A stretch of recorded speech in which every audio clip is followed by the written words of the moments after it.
This is LBC from Global, leading Britain's conversation with Nick Abbot. What number are you calling from? Right, so what are we doing? Carol, we're doing history.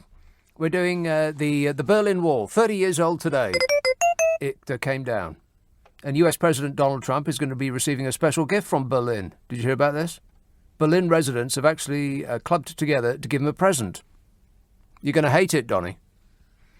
It's a piece of the Berlin Wall. I'm building a wall, okay? I'm building a wall. I'm building a wall, okay? I'm building a wall. And it's not a small piece. It's a very, very big piece. They're going to give him a 2.7-ton section of the Berlin Wall. Where did they find that? The German Antiques Roadshow. The stunt, as it's being called, is squarely directed at Trump's vow to build a wall along the US-Mexico border. Or, as he said last time, along the Colorado border. Yeah, he's going to get New Mexico to pay for it. What an idiot.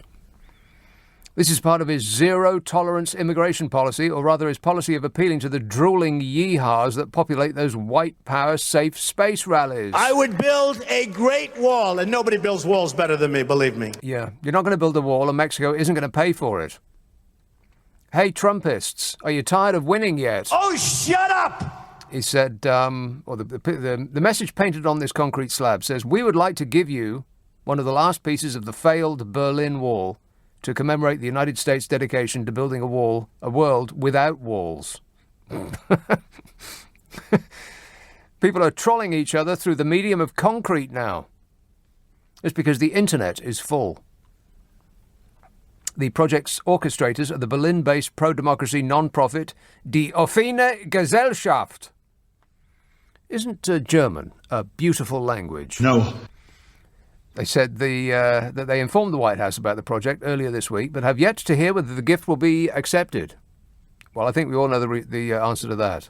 They plan to hand over the section exactly 30 years since the wall fell, as in right now, later on today, over there. And at that moment, I expect bullets will once again be flying over a piece of that wall as the White House repels all visitors. This outfit called the Offene Gesellschaft, their managing director, Phil, said, "So we hope this letter will end up in a public letter, as in, the 2.7-ton piece of concrete wall. That's what they're calling a letter. We hope this letter will end up in a public place where all citizens can read it. After all, the main message is a big thank you from the Berliners to the United States and its people." They said, "Thank you." Yeah, appreciate it.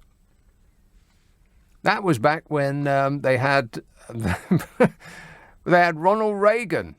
God, haven't times changed when we can look back and think of Ronald Reagan as a statesman?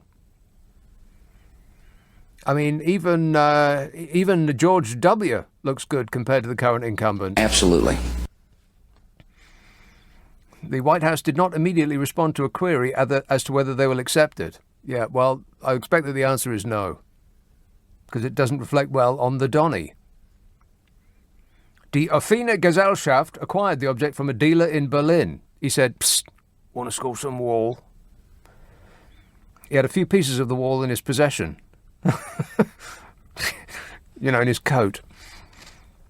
So they bought it off him, and then they flew it to New York. Can you believe that? They flew a 2.7-ton piece of concrete to New York. That must have cost a fortune. And then they trucked it down to Washington. Trucking. Get Grateful Dead on the phone, they'll sing it to us. Not answering? They're probably stoned. It's been financed by entirely private donations. It cost in the low five-figure range to purchase the piece of the wall and transport it overseas. Wow, I'd have thought it cost much more than that. Low five figures, eh? Trump is yet to deliver on his signature campaign promise, it says here in The Independent, of building a big, beautiful wall. He's going to build a wall.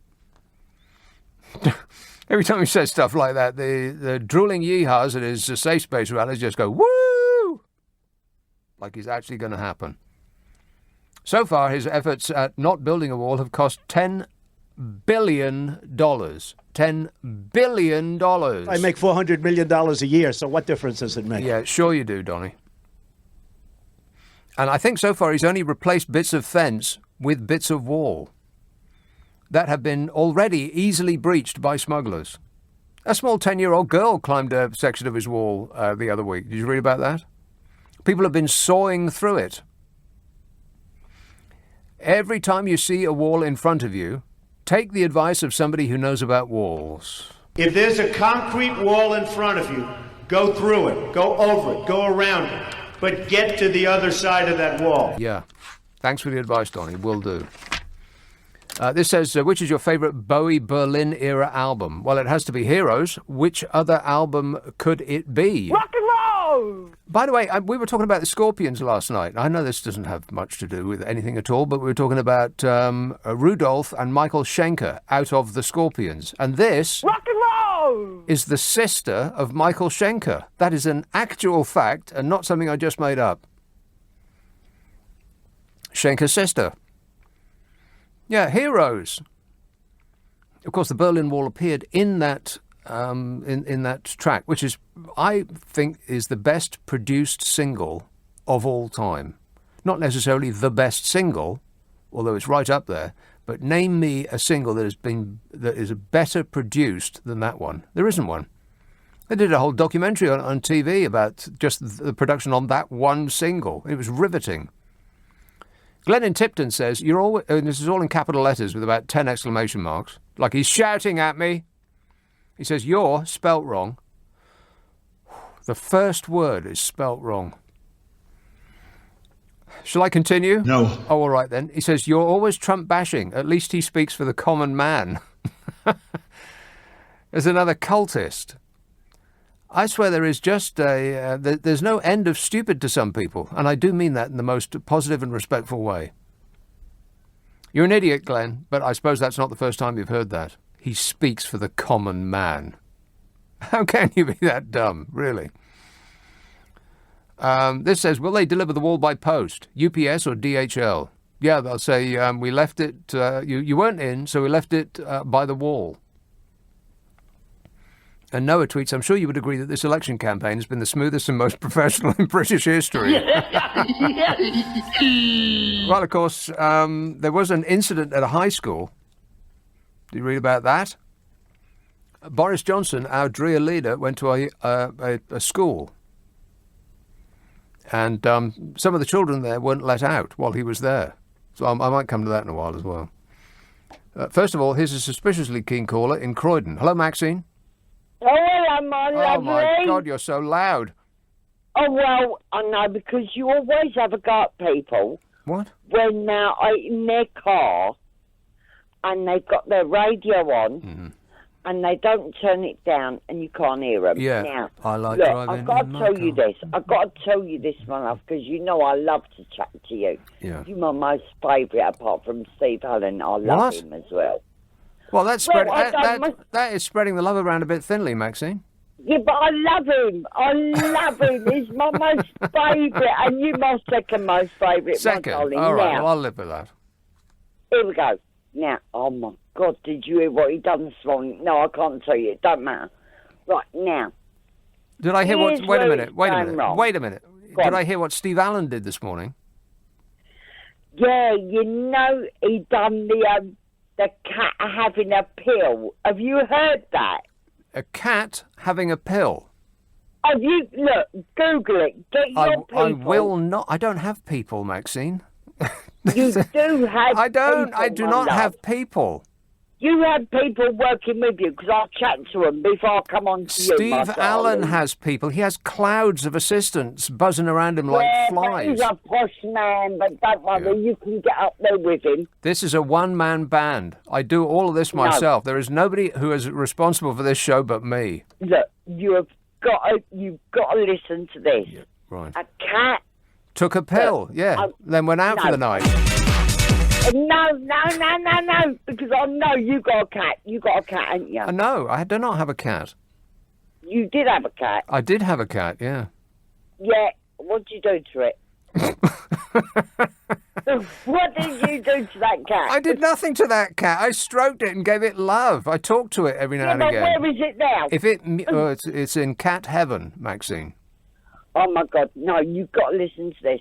because it's absolutely hilarious. Well, now, wait a minute. Right. Wait a minute. Is this one of those conversations where somebody recreates something that a funny person said? Because that never works. No, because it is absolutely hilarious. Right, okay, well, leave it with me and I'll look it up. Please don't recreate that conversation yourself. Yes. I'm going to talk to you.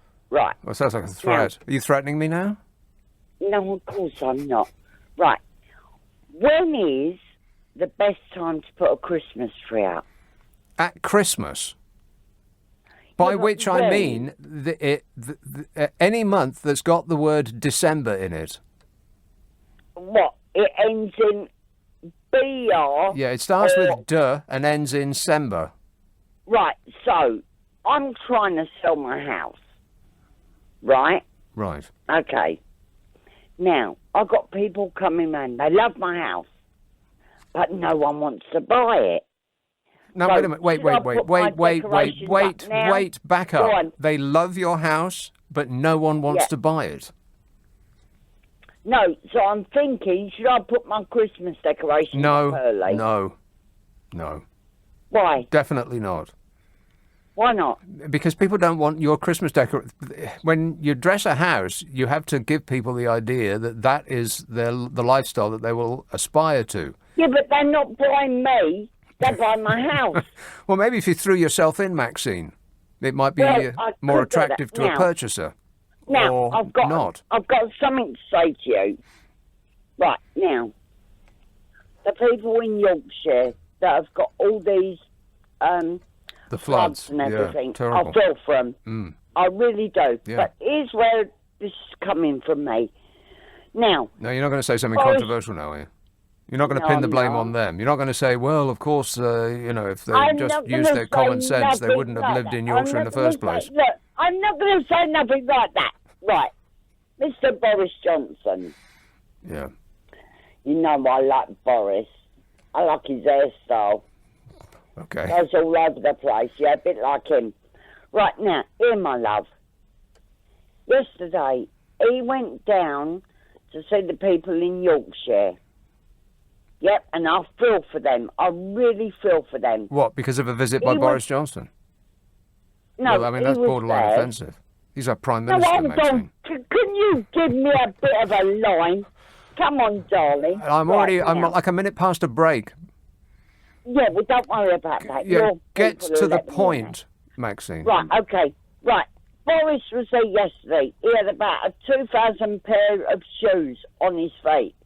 He had a suit about £2,000 on his body. I imagine that's actually true. How can anybody make all of that money look that bad? He was there in a suit, mopping with a mop that he could have got from Poundland for £1, mopping up. He'd done it. I know, I saw that. There's a curious thing about that picture. If you turn it upside down, it actually looks the same. Because the mop perfectly reflects his own hair. Now, I wonder if the people that took that picture, they must have spotted that and taken the picture from a very unflattering angle such that the mop looks exactly like his hair. Try it. Turn that picture upside down. If it's on a computer screen, then you'll have to turn the whole screen upside down, unless you know how to, fix that. Yeah, Maxine, I've got to go, mostly because I've got to go. 0345 6060 973. You can text 84850. Email nick@lbc.co.uk. And if you're on Twitter, it's @LBC. Friday and Saturday night at 10. Nick Abbot, LBC. This is LBC. This is LBC with Nick Abbott. Call 0345 6060 973. Tweet @LBC. Text 84850. Well, the whole world's gone crazy. Well, some bits of it anyway. The Chinese Twitter account tweets, I tuned in at 10:10 and I thought I had hit the Nick Abbott Care in the Community advice line. Have you considered doing a podcast of all the wacky calls that you get, like the ones which are totally off topic? Gosh, that's a good idea. Oh, no, wait, I already do that. I carefully select with my own personal hands what I describe as the best of this show, the bits that make me laugh. And I squeeze it together in a half-an-hour chunk, and it arrives all over the internet on Monday. It's called the Nick Abbot Habit. You can get it on our app if you go to Global Player on your favourite app store and you download that. It's got all of the stations that we do. It's got Classic and Capital and Heart and X and way too many to mention in a brief 3-hour show. And it's also got hundreds of podcasts, in amongst which you'll find 2 of mine. There's the whole show with the ads taken out, or there's the best of, a half an hour. It's called the Nick Abbot Habit. If you don't do apps, then point your computer at an internet near you and ask for it by name, the Nick Abbot Habit. Patrick texts, is it possible that Donny has some degree of undiagnosed mental illness? But the Yanks are too polite to say so publicly. He reminds us of the mad Roman Emperor Caligula. He is getting worse. He just seems to be losing his mind, like it's leaking out of his ears. And what's really alarming is that the Republican Party and all of his fellow cultists are just pretending that it's not happening. You see his speeches and the answers to questions. You know, the helicopter will be going on in the background. He does this demented half an hour shouting at the press. It's just getting more and more unhinged. There's something seriously wrong with Donald Trump. And people are pretending that it's not happening. And somebody said, maybe you should tone down your behaviour. And his response was just exactly what you would expect. Donald Trump blamed the media for his behaviour. And then went into his usual rant about it's a total hoax and it's a witch hunt. Nobody ever saw such a witch hunt. Everybody's picking on me. I am the most fabulous whiner. And I'm a whiner, and I keep whining and whining. This man is completely losing his mind. I think it's because what he's experiencing now is the first time he's ever heard the word no. Every time in his life up to now he's screwed up. He lost the millions that his daddy gave him. And as soon as he did that, Daddy would get the checkbook out and he'd give him more. And any time someone came up against him, he'd use the money that Daddy gave him to sue them. You know, he's been the subject of about 1,400 lawsuits. How is that even possible? On one side or the other, he's been in about 1,400 lawsuits. And he uses his dad's money as a weapon. And he's got everything that he wanted up to now. Up to the point that he has become the most powerful man in the world. And if that's not proof that God doesn't exist, I don't know what is. I mean, seriously, if God exists, then what's she waiting for? There's these charlatans using her name in vain to gain power over the gullible, rob them of their money and their future, but God does nothing about it. Along with doing nothing about childhood disease and nothing about the hundreds of millions of people who die in agony while calling God's name. So I suppose we're on our own. We're all living in Donny's world now. We'll just have to get on with it. We're stuck with him, Melania. What do you think of that? I don't care. Not remotely bothered. Why should she be the only one to suffer? So the US president, that's never going to sound right. Donald Trump is the US president. I can be more presidential than anybody. The US president lashed out at the fake news during a 2-minute rant. I mean, that's the only way to describe it. I know that the word rant is overused. Anytime somebody says more than 5 words in a row, it's described as a rant. But this really was a rant. He goes red he turns from orange to red. You know, like a traffic light. It's exactly what it is. It's like a traffic light. Warning, warning. Yeah, when he turns from orange to red, then back off. And he starts shouting about, anything that flits across the vacant canyons of his mind. Lashing out the fake news, by which he means news that does not come from Fox News, which is the state broadcaster, pretty much. That's the state propaganda outlet, Fox News. He loves them. Everybody else that actually tells the truth about him is fake news. It's amazing, really, that Americans previously would have thought, well, this, you look back at, and I'm not calling him Hitler, But he is along the line of a demagogue, of a dictator. He wants to be a dictator. That's why he cozies up to dictators. He'd love to have the power that Vladimir Putin has to deal with uncooperative journalists in that manner. But he can't, very much. So he has to destroy them in other ways. How annoying for him. But people would think, oh, that can't possibly happen in America. Well, guess what? Just did. And people in this country think, well, it couldn't possibly happen here. Really? Cling on to something firm. It's going to be a bumpy ride. Anyway, it's him and the fake news. A 2-minute rant in response to a criticism that his unpresidential deportment was tearing the country apart. Unpresidential deportment, Donny. Oh, shut up! Yeah. What's unpresidential about him?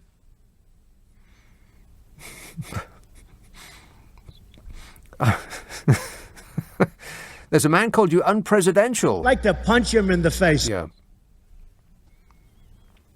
He then went on to falsely claim that he won the 2016 election by a landslide. No, he didn't. And he has created the greatest economy in the history of our country. That's what he said. And no, he hasn't. You don't know for sure if it's a lie until Donald Trump says it's true.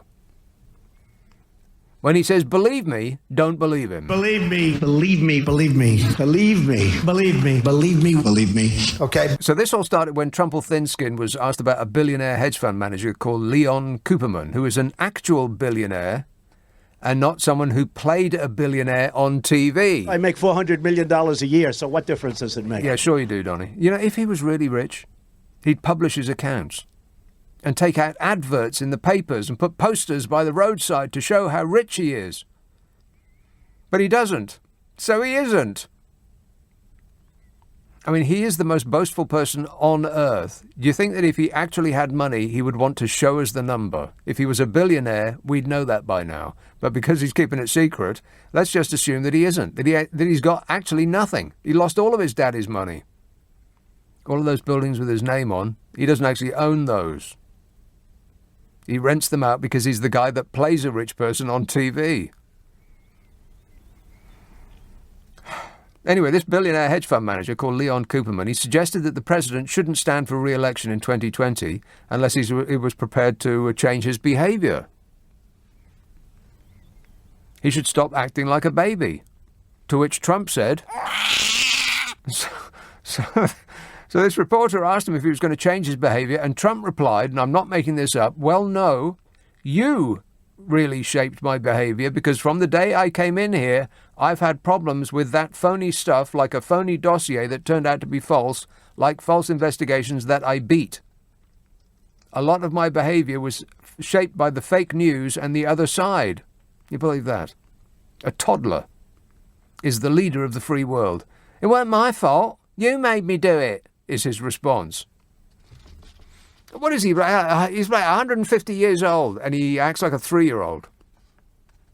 I didn't do it.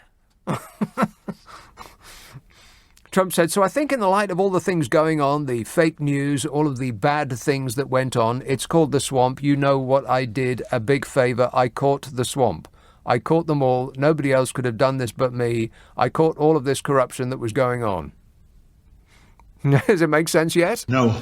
God, it's incredible what's going on. That's the most powerful man in the world. We're all in great danger. He drained the swamp. He drained the swamp and filled it with sewage. Everyone he ever hired is either under investigation, in jail, or fired by him, the man who hired them, for being incompetent, which is a really low bar in his administration. He said Ancient Orange said his supporters were angry. You bet they are. They're mad in all definitions of that word. Is what defines them. And I think what also defines them is they're not too bright. I love the poorly educated. Yeah. It's his base. There's plenty more besides. I'll come to this in a minute. But first, the actual news, which is not fake.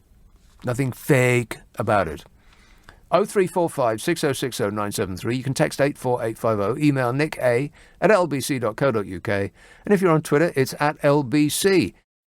Nick Abbot on LBC. Call 0345 6060 973. Well, let's get back to it. Nick tweets, excellent name, Nick, if you don't mind me saying so. He says, how can Trump's father still be alive to bail him out, as you suggest?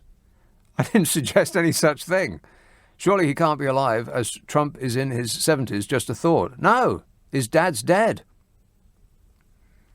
But he bailed him out to the tune of, off the top of my head, I think it was $430 million. The only time that Donald Trump earned $400 million was when his daddy gave it to him. I make $400 million a year, so what difference does it make? Yeah, maybe in 1 year you did. He lost money running a casino. How's that even possible? He's the worst businessman ever. He just plays a businessman on television, and that's the level that we're at. We don't want an actual businessman. We want someone who plays one on a reality TV show. God. This says you should try giving people who don't agree with you a chance to speak. It's actually really enlightening. I doubt it. Which person have I not given a chance to speak on this show so far? I've only spoken to Maxine. I don't know whether I agreed with her or not. I'm not sure what it was she was saying. Something about her house. Don't put up Christmas decorations now. It's too early. You know, I know that people say this every year, and I think this every year as well, that Christmas gets earlier and earlier. But I don't think it's ever been this early, has it? Because people were, the shops were putting their Halloween tat on the shelves at the same time as the Christmas tat. Two different holiday tats were competing for shelf space. That's never happened before, is it? It's too early. It was barely out of October and I was hearing Christmas ads. That's just plain wrong. Can we not wait till December? Apparently not. Julian texts, Michael Schenker was absolutely brilliant with the UFO. Absolutely brilliant. Doctor, please help me. I need your help. Jim says, talking to Michael Schenker, he used to play with a band called UFO. Yeah, I know that. Dave in Dartford says, my maths teacher ritually humiliated me in front of the whole class by asking times table questions. My answers were pretty much the same as yours. Who's stupid now? What does that mean? What's wrong with my maths? There's nothing wrong with my maths, and that is an actual fact. Let's have... oh, God, this again. Is there a technique? There it is. Eastleigh. Hello, Ian. Hello there. Hello there. Yeah, but I don't know how to address you because I've never spoken to you before.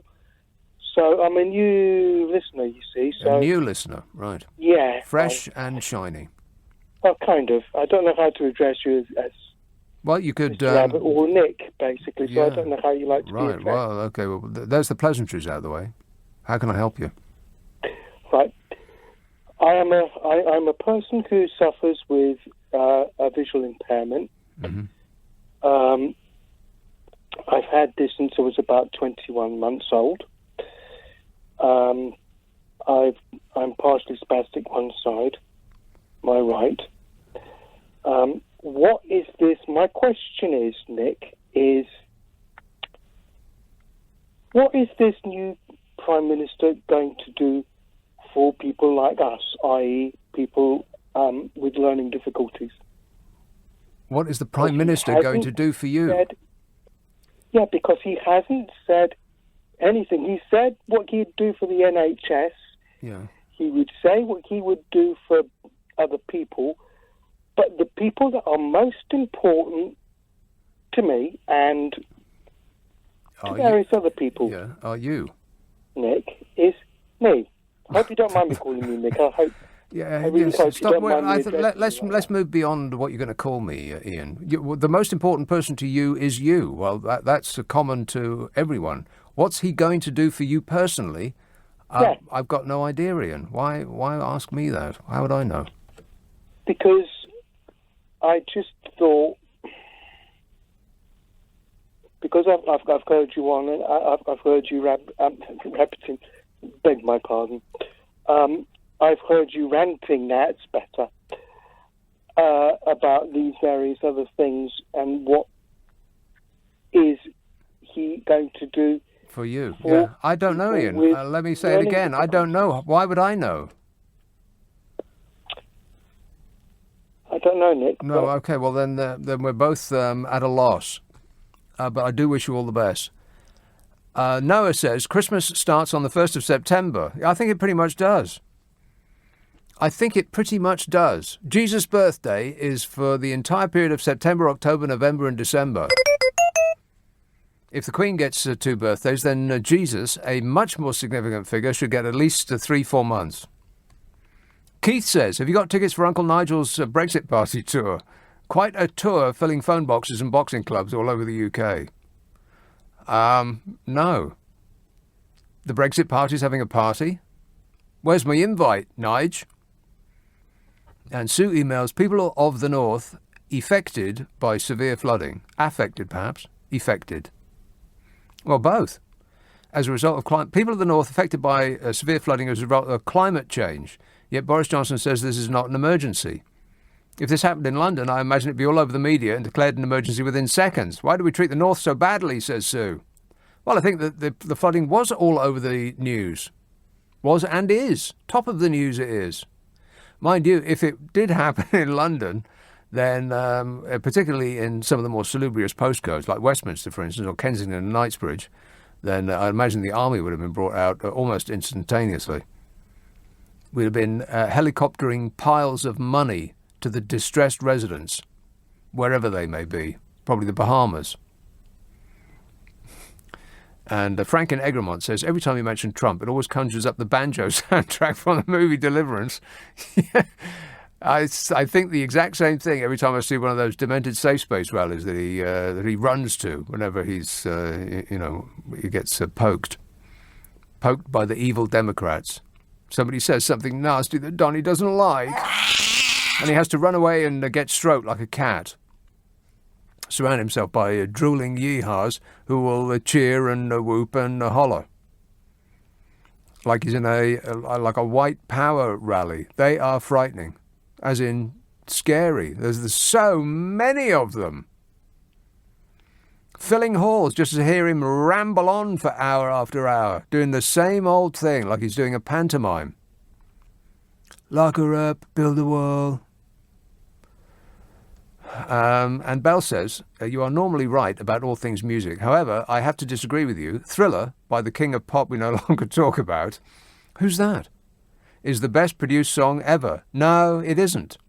It's a fairly ordinary production on Thriller. I mean, it's good, but it's not Heroes. The layers on Heroes, what went into that track is really quite extraordinary. If that thing is available on the World Wide Web, if that documentary about Heroes is available, then I recommend that you go and check it out. Check it out. Because much of it is about the Berlin Wall, so there'd be an excellent time to investigate it. I recommend it. Here is a call in North Carolina. Graham. That wasn't a very good southern accent, Nick. Well, it's all to British people. You all sound the same to us, as we do to you. Yeah, exactly. Well, I'd like to just say I'm sorry for the people who are getting flooded. We had horrible floods last year with Florence. Yes. And so my heart goes out to those people. Right. Wherever they are, by whatever river they're by. Midlands, somewhere? Somewhere like that, yeah. Anyway, that's not what I called about. I just wonder what, well, two things really. What I told the producer was, how are you going to deal with the fact that Trump is not going to be impeached? How am I going to deal with it? Well, I mean, what is your thoughts about the fact that if he doesn't get impeached?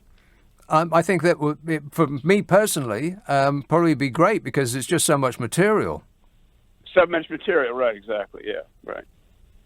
I mean, whatever happens next is going to be no end of material. Whether he gets chucked out, whether he actually melts down completely right in front of our eyes into a small stain on the carpet, whether he gets put in jail, whatever happens next, it's just no end of material. He's the gift that keeps on giving. Thank you, Donnie. Thank you for being you. And the investigation every day there's something new. Yeah. So you're right about that. It's great for news. The whole business is great for news.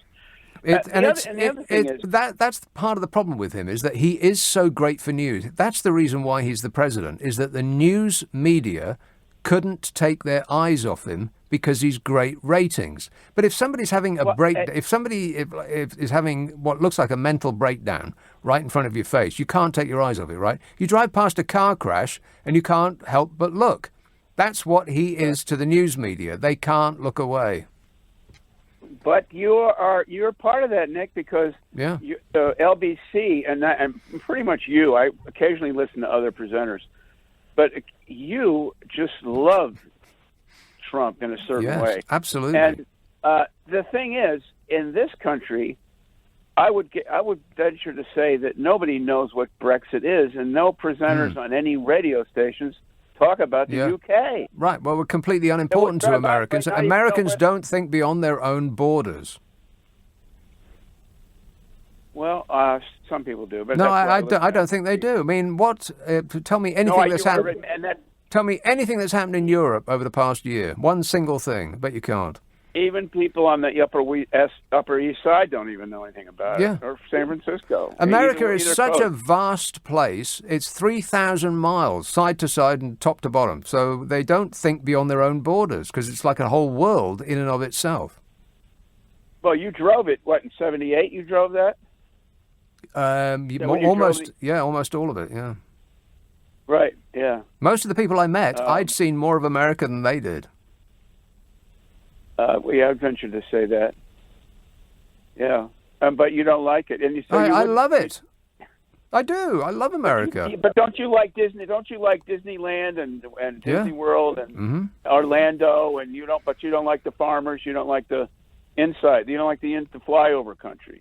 No, I drove over the flyover countries. That's my take. I know you got the auto drive away. Is that what you did? I delivered a car for some rich kid in auto drive away. Sure, is that what it's called? Yeah. Right. I think so. You get a free ride, pay the gas, and get you where you want to go. More or less. And then I hitched. I hitched for months all around America. The thing about America is people are just so instantly nice. You know, they invite you in, and here's a free meal and free coffee, and. But you slam a lot of Americans though. I slammed Donald Trump and his demented followers, the cultists who are behind Donald Trump, who have drunk the Kool-Aid and lost their minds. Oh.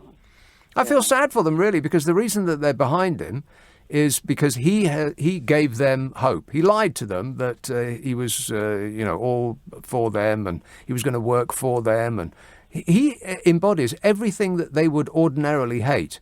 A slick con man from New York. That's what they hate, the people in the middle of America.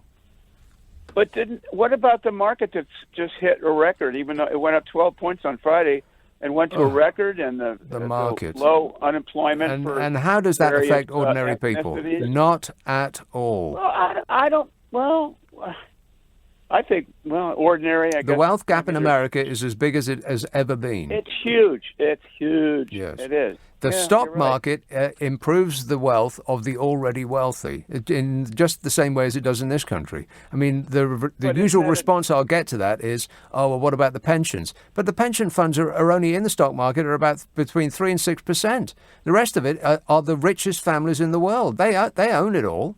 It's Donald Trump and his mates. He put $1 trillion on America's debt to give a tax cut to his close personal billionaire friends. That's and he did it in plain sight. And he's still got those yeehaws whooping and cheering and wearing the red hats at his rallies, as though he's doing something for them. Hey, Graham, I've got to go, but thanks for that. 0345 6060 973. Friday and Saturday night at 10. Nick Abbot, LBC. Leading Britain's conversation. LBC with Nick Abbott. Who do you think you're talking to? I'm talking to a person in Stoke-on-Trent called Liz. Liz. Hello there, Nick. Hello there, Liz. I'm super duper. Thanks for asking. Oh, good. Nice to talk to you again. Earlier on, somebody referred to a query whether Excuse Trump... me? I'm sorry? Go on. whether Trump had a mental disorder. Oh. Well, I don't know if you are... have you heard of the DSM, the Diagnostic and Statistical Manual of Mental Disorders? No, I have not.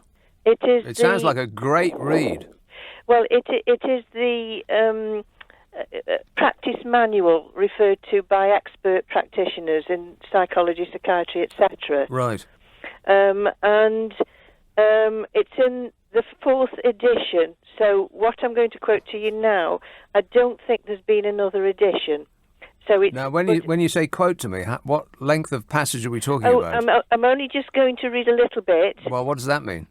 Well, how many words approximately? How many lines?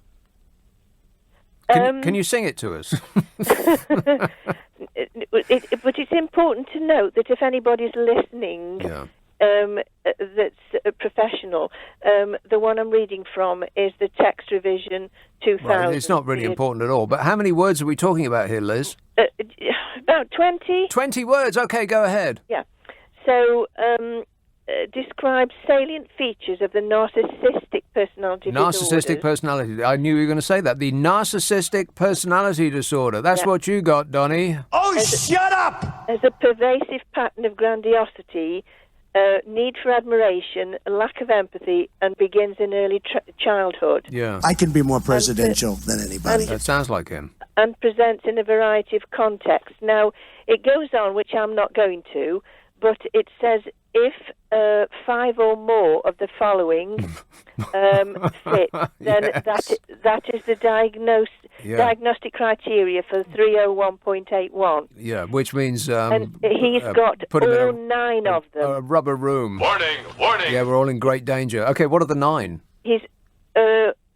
well, you didn't want me to read any more. No, 9. Please, I dismiss my previous instructions. Okay, well, he's got all 9 plus 2 others that's right, not go even on the list. Read them. Right, so point 1 has a grandiose sense of self-importance. Yes. That is, exaggerates achievements and talent. Yeah, okay. Point 2. Expects to recognise... Point 2. Is preoccupied with fantasies of unlimited success, power, billions, correct. Or ideal Point love. 3.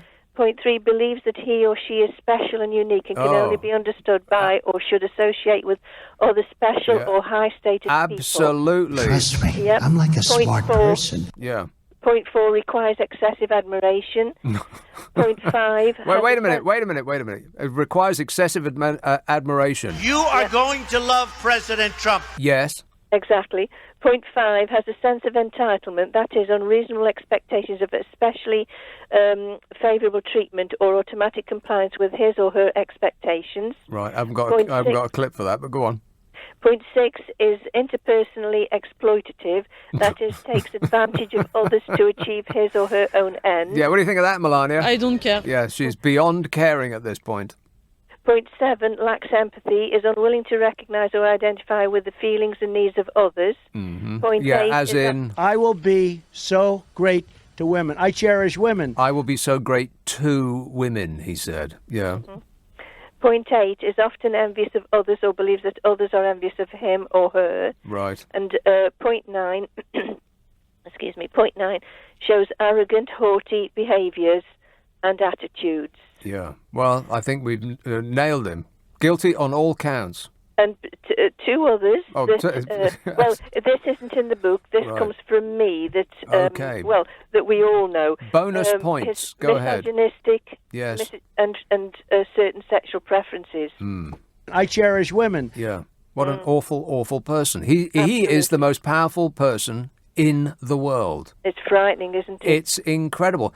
I'll restate my case. If aliens from space came down and asked to be led to our leader, we'd have to take them to him. Oh, no. They'd probably think that we were kidding and annihilate the lot of us. And the thing is, was it you that mentioned it? I think it was, or somebody anyway, that it's getting worse. It is. Yeah, it is getting worse. He's stumbling. He can't read a script anymore. He keeps mispronouncing words. The look on his face when he's reading, it's as though he's got no idea what he's saying anymore.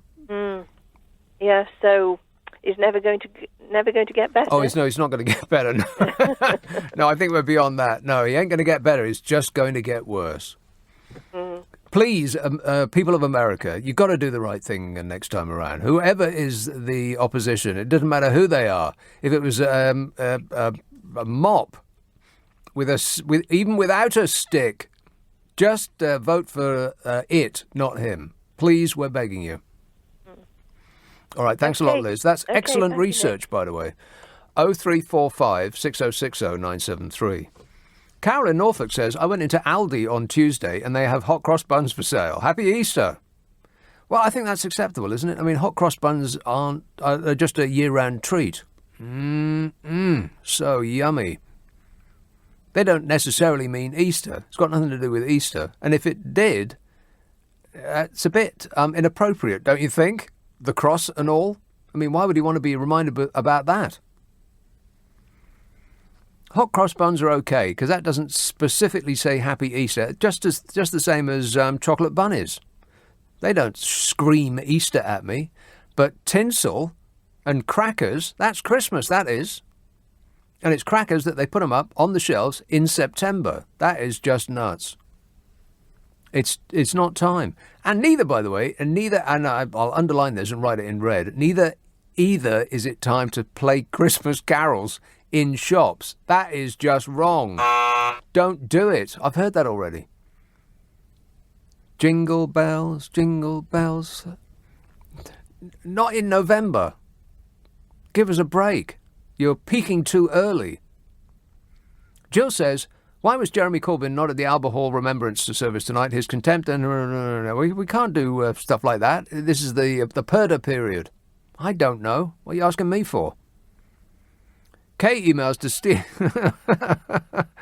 Does Steve Allen smell bad? You said he has people buzzing around him like flies.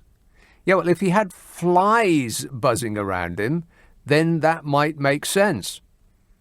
But as he has people buzzing around him, it don't. Kay, if you just thought about it beforehand. Plus, offensive. Anyway, I want to get back into this. I want to talk about cassettes as well, because they're in the medium that I thought would never come back has come back. Cassettes. Can you believe that? So I want to talk about that and recycling and this idea about taking down street signs and traffic lights and beaming the information straight into your car using mobile data. Yeah, what could possibly go wrong, eh? 0344 03 what? 0345 6060 973. Text 84850. Email nick@lbc.co.uk. And if you're on Twitter, it's @LBC. Friday and Saturday night at 10, Nick Abbot, LBC.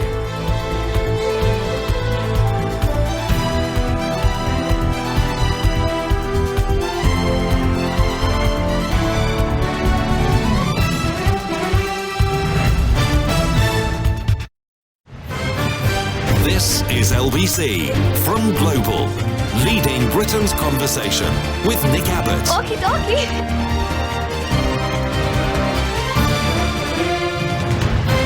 Hang about, Nick. Listen. Now, what I'm trying to say to you is this, Nick, right? Ian tweets, do you remember back in the 1970s at Christmas, all the ads on TV would be for Pontin's Holidays? Book early. Pontin's Holidays. Yes, I remember it well. He says, in December, we were all trying to feel Christmassy, and all we saw on TV were people on beaches or in swimming pools. Yeah, they don't do that anymore, do they? Because people don't book their holidays with holiday companies. They do it online, do it themselves. They book Uber flats.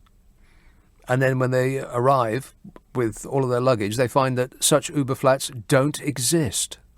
Well, I suppose it makes a change from arriving at your hotel that you booked with a travel agent, then find that it hasn't been built yet. Paul tweets, I think you should get the refrain from Dueling Banjos from Deliverance onto your soundboard pronto. Very handy in tackling Big Donny's bass. I can't believe that I don't have that already.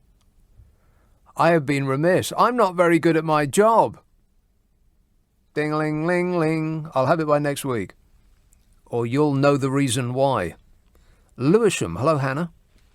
Oh, hi, Nick. Actually, I was just thinking whilst you were talking about Trump, having put up with, this 4-year nightmare with him, it just might be worth, it might just be worth us getting him for another 4 years just to see him. Just to see what happens. Actually melt into a great big blubbery orange blob on the carpet. Well, what do you think? Yeah, it might be something to see. Yeah, I'm conflicted because on the one hand, it would be another 4 years of excellent material. Yeah. But on the other, we might not survive, because there is a small thing about what. I'll bring us into war. Yeah, no doubt. Give him long enough, and he absolutely will. Well, yeah, I was thinking if he does get in for another 4 years, it'll be payback for us to see him melt into an orange blob on the carpet. Payback? Well, maybe he'll gain strength from it.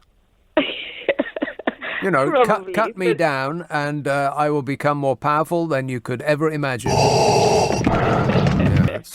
Yeah, possibly, but the complete reverse of what I'm thinking. Yeah. But anyway, I hope you can help me tonight. I really need some kind of help.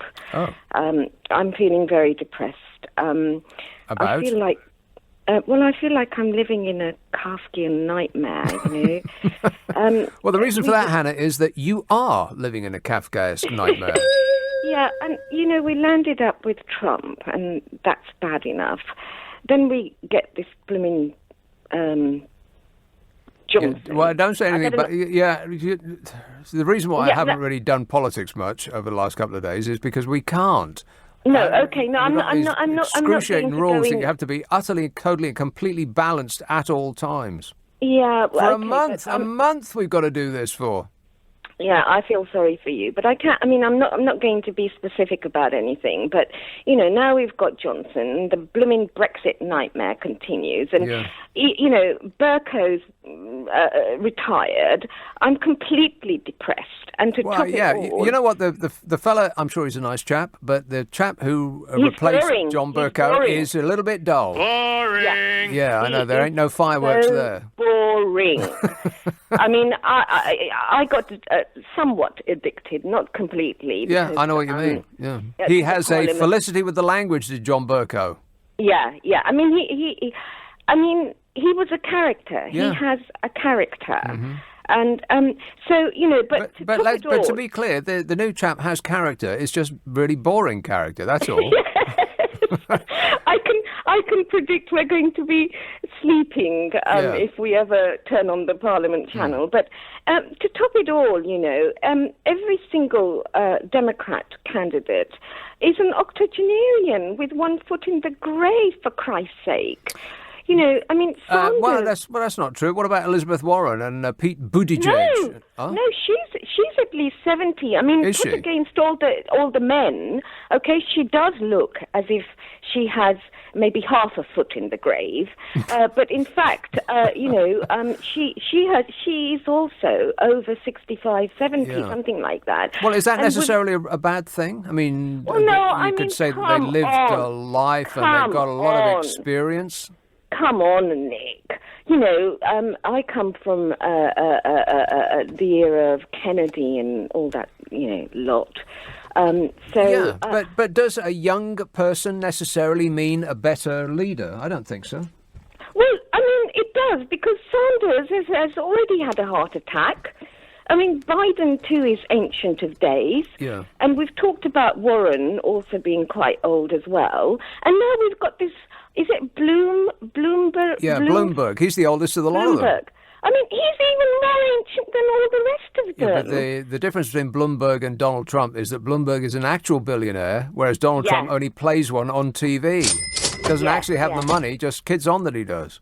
Yeah, absolutely. I think Bloomberg could outspend Donald Trump as well. It doesn't matter how many donors Donald Trump can wangle and how he can, filter money from those super PACs into TV ads. Bloomberg can outspend a lot of them. So maybe it's going to take an old white man to beat an old white man in America. I think it probably will.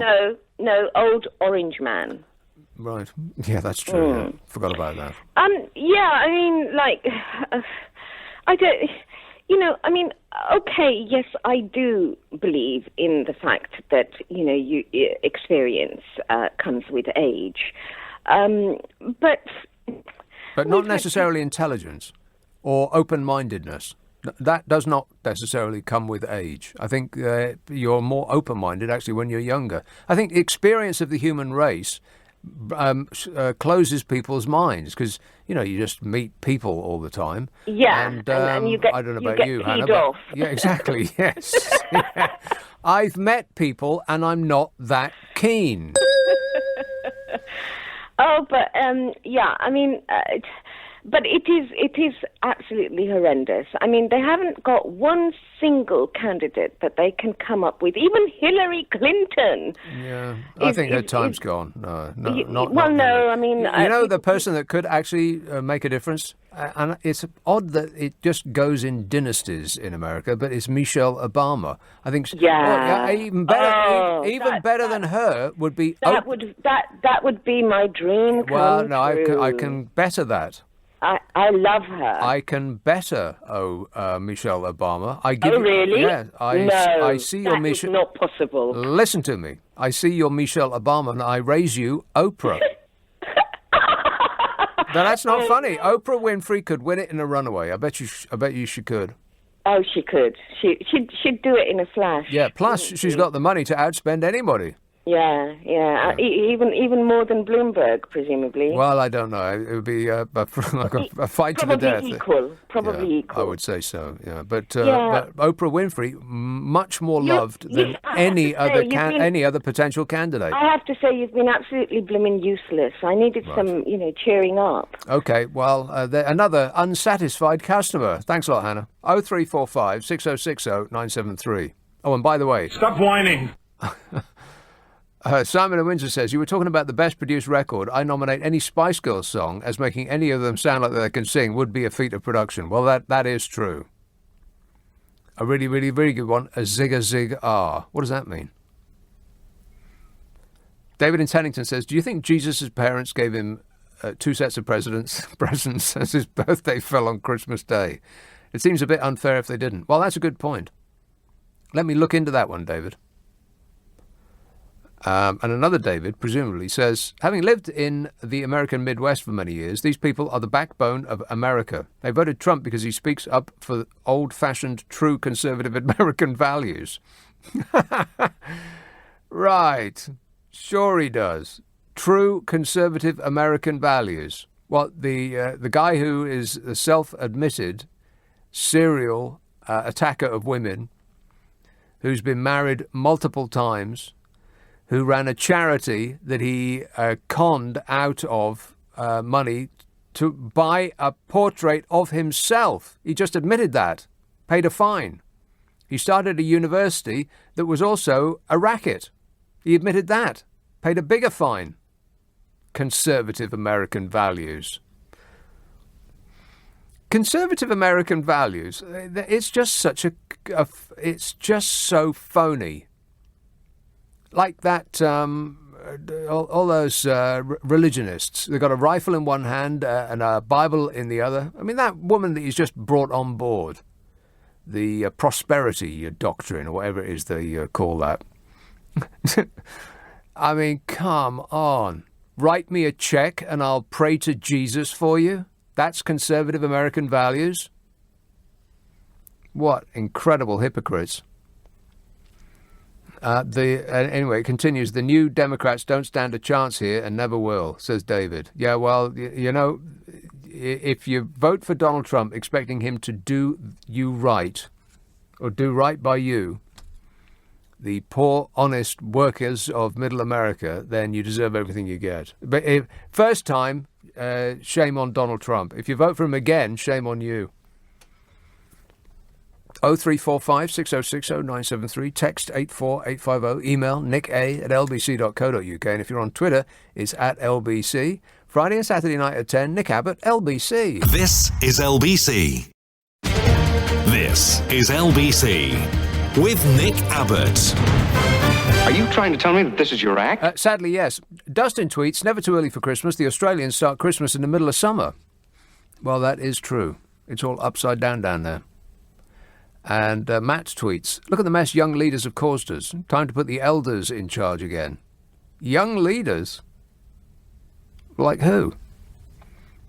Unless you're saying that David Cameron is young. I suppose in the grand scheme of things, he is. Yeah, we're still not missing you, Dave, by the way, in case you were wondering. I think this is nonsense.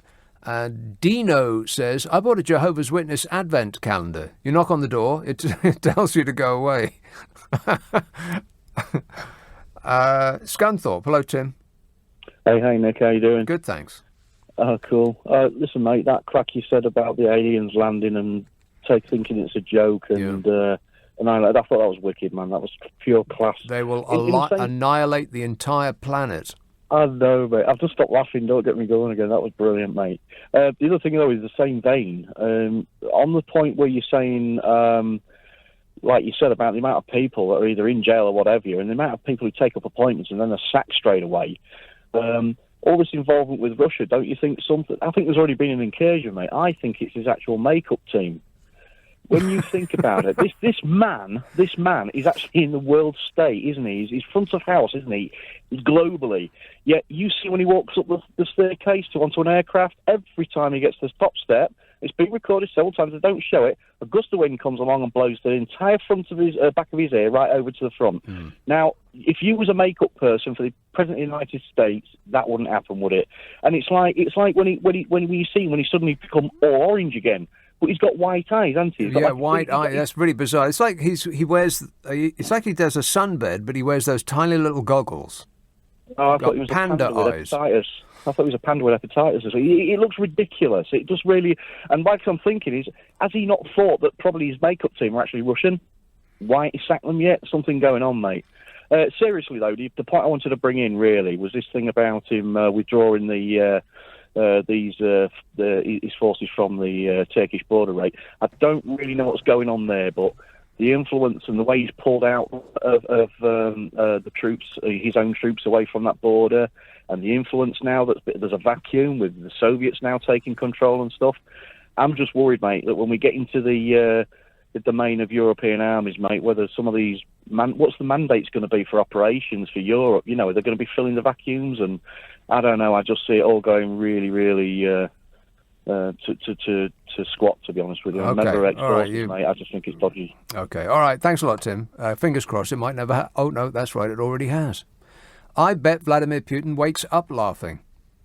For a very, very small outlay, Donald Trump is the gift that keeps on giving.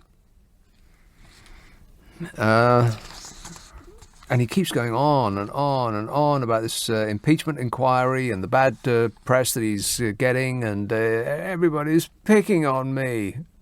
He's such a child. You know, for somebody who's been given absolutely everything his entire life and has never heard the word no, he's every word that he says sounds like this. He says, then the Democrats are angry. Angry Democrats, he says, with the impeachment inquiry, investigating allegations that he shook, like it was like a mafia shakedown with Ukraine. I want you to come up with something on my political rival, or I'm going to withhold hundreds of millions of dollars in promised military aid. And he says the Democrats are crooked people. The phone call was perfect. He keeps going on about it was a perfect phone call, like he's rating himself on Checker Trade. I take calls, I talk on the phone, it's perfect, I give myself 5 stars. And he keeps saying read the transcript, knowing that his yeehaw fans won't read the transcript, even if they could.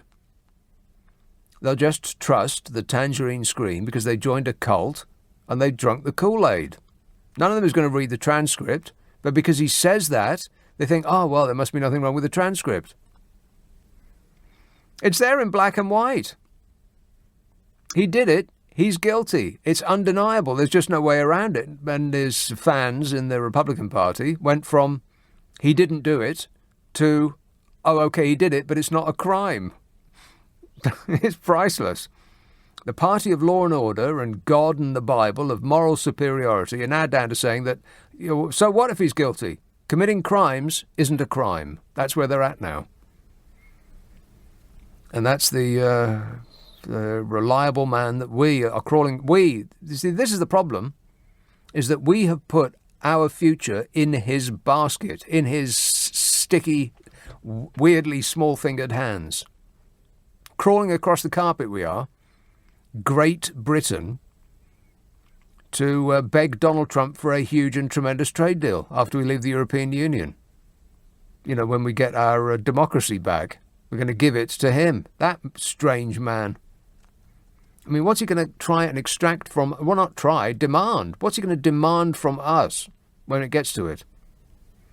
And our backup plan is to rely on the kindness of this strange man. And if that is the plan, I think we're in for a big disappointment. Donald Trump is not a nice person. Not really a very nice person, no. Julian says, on another topic, cassettes are the ideal way to listen to rock, in my opinion, as they compress and soften the sound when played at volume. All your favourite albums were recorded on tape, so why not represent on the same format? Because it's a different tape, Julian. The tape that albums were recorded on is, I don't know precisely, so I'll make it up. It's about an inch wide. No end of information you could get on that. A cassette tape, on the other hand, is about a quarter of an inch wide. Squeezing it all on that doesn't make it sound very good. How on earth can anybody say that? Cassettes. This just blows my mind that cassettes are coming back. Well, what next? 8-track.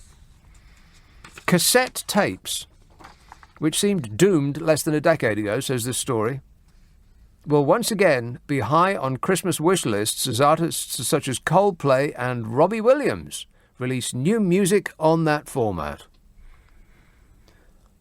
Robbie Williams. Boring. So far in 2019, sales of cassettes have hit a high, their highest level since 2004, when the format's decline seemed terminal. I just am mystified by this. I sort of get why people are buying vinyl again, because it's nice to hold and touch and squeeze and sniff. It does smell nice, and it's nice to have such big artwork. But cassettes, come on. There's nothing good about cassettes at all. You can't go from track to track. You don't know when one track starts and another ends. The box that it comes in is rubbish. They're highly subject to, getting lost in the machine. If you've ever had a tape, unspool itself in a machine, it's a nightmare. Why would anybody want cassettes? It's just mystifying. Nothing about them is any good, and yet the kids can't get enough of them. It says the introduction of digital downloads threatened the future of CDs and cassettes, which had previously almost wiped out vinyl. Yet with good reason, because apart from touching it and looking at it and feeling it and sniffing it, CDs are so much better than albums. Please don't call in and say that the albums sound better. No, they don't. Not unless you're listening to it on massively expensive equipment. I mean, if you spent £1,000 on your turntable, then maybe it might sound better than a cheap CD player. But otherwise, no, it doesn't. Cassette sales were at their height in 1989 when Sony's all-conquering Walkman allowed people to enjoy music on the move. And I bet the first time you heard, if you're of an age when you heard the Walkman for the first time, it was probably Penthouse and Pavement or, something like that, something electronic. It just blew your mind. It did mine. Groovy. I stood in the shop and I put the Walkman on. I couldn't believe it. Yowza. It was like having a stereo clamped to your head. But that was 1989. That's ancient history now. In recent years, vinyl sales have made a comeback, which I think is an affectation, really. It's just a fashion. Beards made a comeback, and people obsessing about brewing coffee in the most long and tedious ways, all of those things. And, beer being brewed in very, very small amounts. All that hipster stuff. Most of which is not what it appears to be. If you go to your favourite alcohol outlet and try to buy a hipster small volume beer, you will find that if you read the small print, almost all of them are owned by Budweiser, owned by the people that do Budweiser. That's because these days people aren't in business for the long term. They're in business to make a killing in the short term and then get out. And that's exactly what they do. All of those artisanal beers, I bet you can't find a single one that is still run by an artisan. They run them for 6 months and then they sell up and waltz away. Commenting on the retro trend, Karen Emanuel, chief executive of the Key Production Group, who manufactures cassettes, vinyl and CDs, told The Guardian, "We never stopped producing them, but demand had tailed off to tapes for police interviews."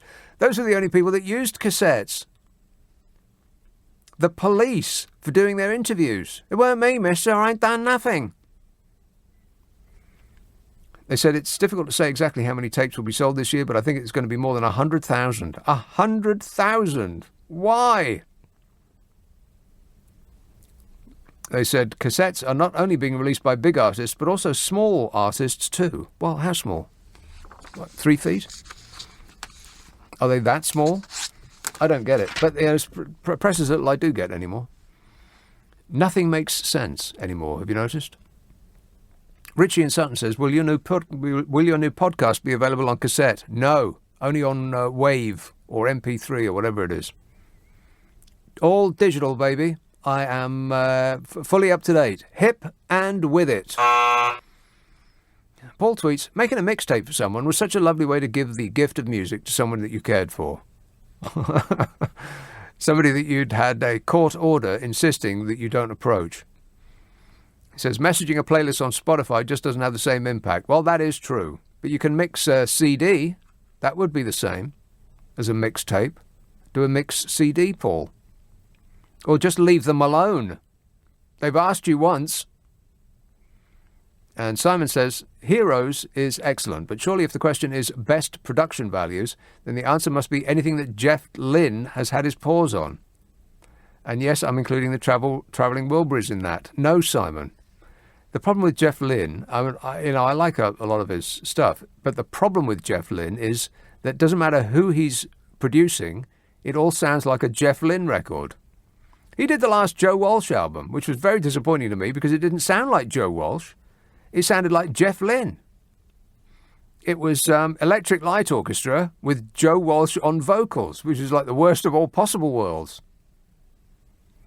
No, Jeff, all bands that are dallying with the idea of getting a Jeff Lynne in to do your production. Warning! Warning! Yeah, think again, unless you actually want to make an Electric Light Orchestra album, because that appears to be the only thing you can do. I mean, it's a very good thing if you're the Electric Light Orchestra. And by the way, I haven't mentioned this in a good long while, but that film that they did of Mr. Blue Sky, they're handing over the baton from one Commonwealth country to another, the Commonwealth Games. That is still one of the best things I've ever seen. It was one take, and it was just a sensation. They handed over from, I think it was Australia, to Birmingham, and they did a routine in the street in one take to Mr. Blue Sky. It was an absolute sensation. If you want to get cheered up, then look for it on an internet near you, and thank me later. No, wait. I've changed my mind. You can thank me now. Thank you.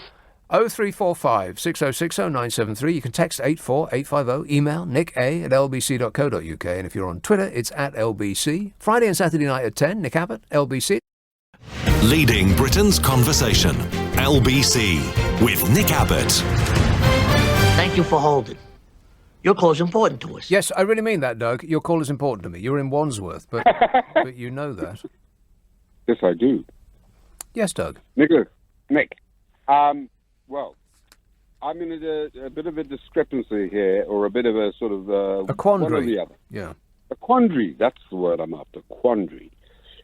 George Martin, for single-handedly making a fairly average, let me not upset our dear Scouser friends up north, yeah, average band into something quite brilliant. Quite sensational, yes, that's right. Quite sensational. And you know how average they were when you hear them before that he sprinkled his production fairy dust all over them. Yes, his production fairy dust. I mean, they did write nice tunes, but other than that... Well, John Lennon wrote some nice melodic tunes. He did, yes. And I think Sgt. Pepper's was a revelation to the whole world. But in the same way, but in a different kind of league or I don't like the word genre. It's almost too definitive or generic. Dark Side of the Moon by Alan Parsons, I think, was an absolute score. And I think that it's probably the best album that's ever been made. I think that the Beatles are terribly overrated. I think that they've got some cute songs, a few really great tunes. Many of the great ones were great because of this extraordinary production talent. Yes. But the Floyd were just so much better than them. And Alan Parsons took an 8-track analog recorder in Abbey Road and turned that album into a multi-track mind blower. I mean, even today with indestructible digital, people are not getting that sound or that build-up and that layering and that. Yeah, you can say the same. I mean, it doesn't speak to me as much as the Floyd, but you could say the same kind of ability was exhibited by the Beach Boys, Pet Sounds. I mean, the things that he was doing were incredible. That sounds fantastic. But it doesn't. His music doesn't speak to me like Pink Floyd's does. Yeah, definitely. I mean, that is a great production again, but no bragging rights here, but I have worked with Alan Parsons, and his understanding of music is quite overwhelming. It is extraordinary. It extends to acoustics and environmental spaces, and, he will choose a place specifically to record a guitar. For instance, the great drum roll in Phil Collins's "In the Air Tonight" was recorded at Real World. I've been in that room. He did that too, did he? No, he didn't do that. But I'm saying he would be as specific as Peter Gabriel was in that case. Do you remember Pink Floyd had this thing for the final cut, and it was some sensational way of recording sound. I think they built a head and put microphones in the ears to record the sound of trains going by and things like that in order to recreate it perfectly for you for your listening experience. That never really came to anything, did it? And neither did Quadraphonic. Whatever happened to that? Yeah, Quadraphonic kind of fell out because it was just really double stereo, just 2 channels of stereo. Yeah, I suppose what happened to it was they added another channel and made it 5.1 sound. That's right, and they just filtered it out to give you a few sub-frequencies to annoy your neighbors. But going back to what you said about the head recording, that is now becoming like a real thing, Nick. Is it? Binaural? But yeah, that sounds about right. Binaural, yeah. Binaural. And what it does is it records in real time in the same location that your ears are in. Yeah. Which kind of makes sense. Well, if you've got ears, you might as well, get. If you clean them and they can hear properly, you might hear something fantastic. Yeah. But what I just wanted to say is on tape. I think you're quite right. When you go down to 1/4-inch tape, the quality is lost, and unfortunately, you get a very, very high level of hiss. Hiss, yeah. Yeah. You need to get some of that double doubly. to remove the hiss, yes. Or DBX to totally remove it, and any sustain of the cymbals. Yeah, but if it removes the hiss, then you're taking out the top end anyway. So Exactly, it just mystifies me. Why on earth do people want cassettes? It's just an affectation. You're just trying to be hip and cool. You put it on Dolby and the cymbal goes instead of, it doesn't sustain. It's terrible. Yeah, okay, whatever it was you just said, sure, why not? But back to the original point, the Beatles, way overrated. It's just that they were the first, that's all. And they were... that was when a producer... Wow, suddenly you got really, really loud. Does your phone come with instructions? You're all over the place. Your volume levels are all over the place. As a producer, you should be ashamed of yourself. But anyway, all right, thanks a lot. All the best. 0345 6060 973. This anonymous text says vinyl, spelt... I know it's pedantic to pull people up on their spelling, especially as I'm not too good at it myself, but VIYNAL, vinyl sounds better than digital music because our ears are better wired to analog. Rubbish. People who spend a large amount of money on stereo equipment buy analog converters. Yeah, but only so that a digital product can go into an analog amp. Analog converters. They're not better wired to analog. It all comes out the speaker as sound. Tony in Bearsted says cassette cases were great for scraping the ice off your windscreen in the morning. Well, that is a good point. You know what also is great for taking the ice off your windscreen in the morning? Boiling water. Don't do that. Terry in Barking says, surely the best... and by the way, it was freezing the other day. I mean, actual frost on the ground. The ground was white all over. Like it was Christmas. And Terry in Barking says, surely the title of the best production has to be any Milli Vanilli record, number ones, and didn't even need singers. Well, they didn't sing. It needed singers, just not those singers. Here is Richmond. Phil. Yes, you hear me? Yes, Phil. Well, I was going to call you about something else, so remind me afterwards. But you did mention, just as I switched on, that the Walkman appeared in '89, if I'm not mistaken. No, that was '79. Yes, that was the peak of cassette sales. The peak. 1989. Okay, sorry. I take it back. I'll never forget, like you said, the first one I heard. Yeah, it was amazing, wasn't it? It was a revelation. Changed my world. Yeah. Just having listened in, Beatles, I was a teenager, fabulous. I love them to bits. Yeah. But I will say this, Sgt. Pepper is not what it's cracked up to be. No, all of those lists come out. All of the lists come out, and it's always number one. It's the best album ever made. Nicky, it isn't. Turned me off because being a teenager at the time, I was, I wasn't a screaming girl, but I loved all the raw music, and it was George Martin that created it. Yeah, it was. Paul's a great musician. John became later a great philosopher. God bless him. No. Come on. Well, the world's an orange. No, let's give him his dues, right? But George Martin... Imagine a world with no possessions, said the guy with 100 million quid in the bank and a Rolls Royce parked outside. Okay, I'll take your point on that. But George Martin also, I may say, did a lot for Montserrat in the Caribbean, an island I used to go to. Was affected by a volcano, and George Martin has helped the people there. But anyway, to get back, by the way, you talk about the Floyd, right? I was watching this program about the Berlin Wall, and I happened to live behind the Berlin Wall as a journalist in the 1970s. Oh, yeah. So I know a wee bit about it. So I thought the Floyd is just another brick in the wall, right? And the first break they took off in 1989 was the most beautiful thing in the world, right? When I first got to Berlin, it started with barbed wire and then it built up to what? Anyway, can I get to my point now? Oh, please.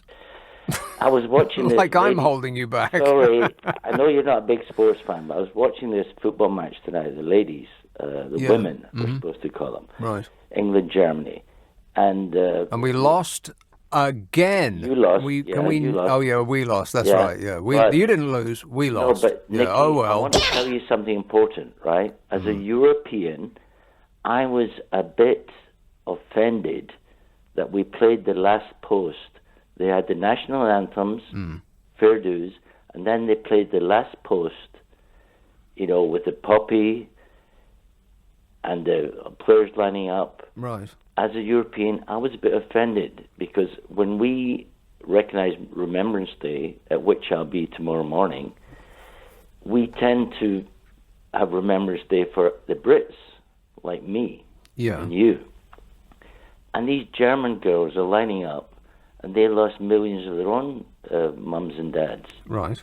So I thought that was inappropriate. But why? England, because... Well, I tell you what I think is inappropriate about it. What's it got to do with football? I mean, the theatre productions don't stop at around this time of year, and they all stand still and listen to the last post or whatever it is. Why is it just football that does that? I know. I was frustrated. I've told you this before once, that, You've told me once. Okay, I'm just saying that, we Brits fought for Europe, not for Britain, right?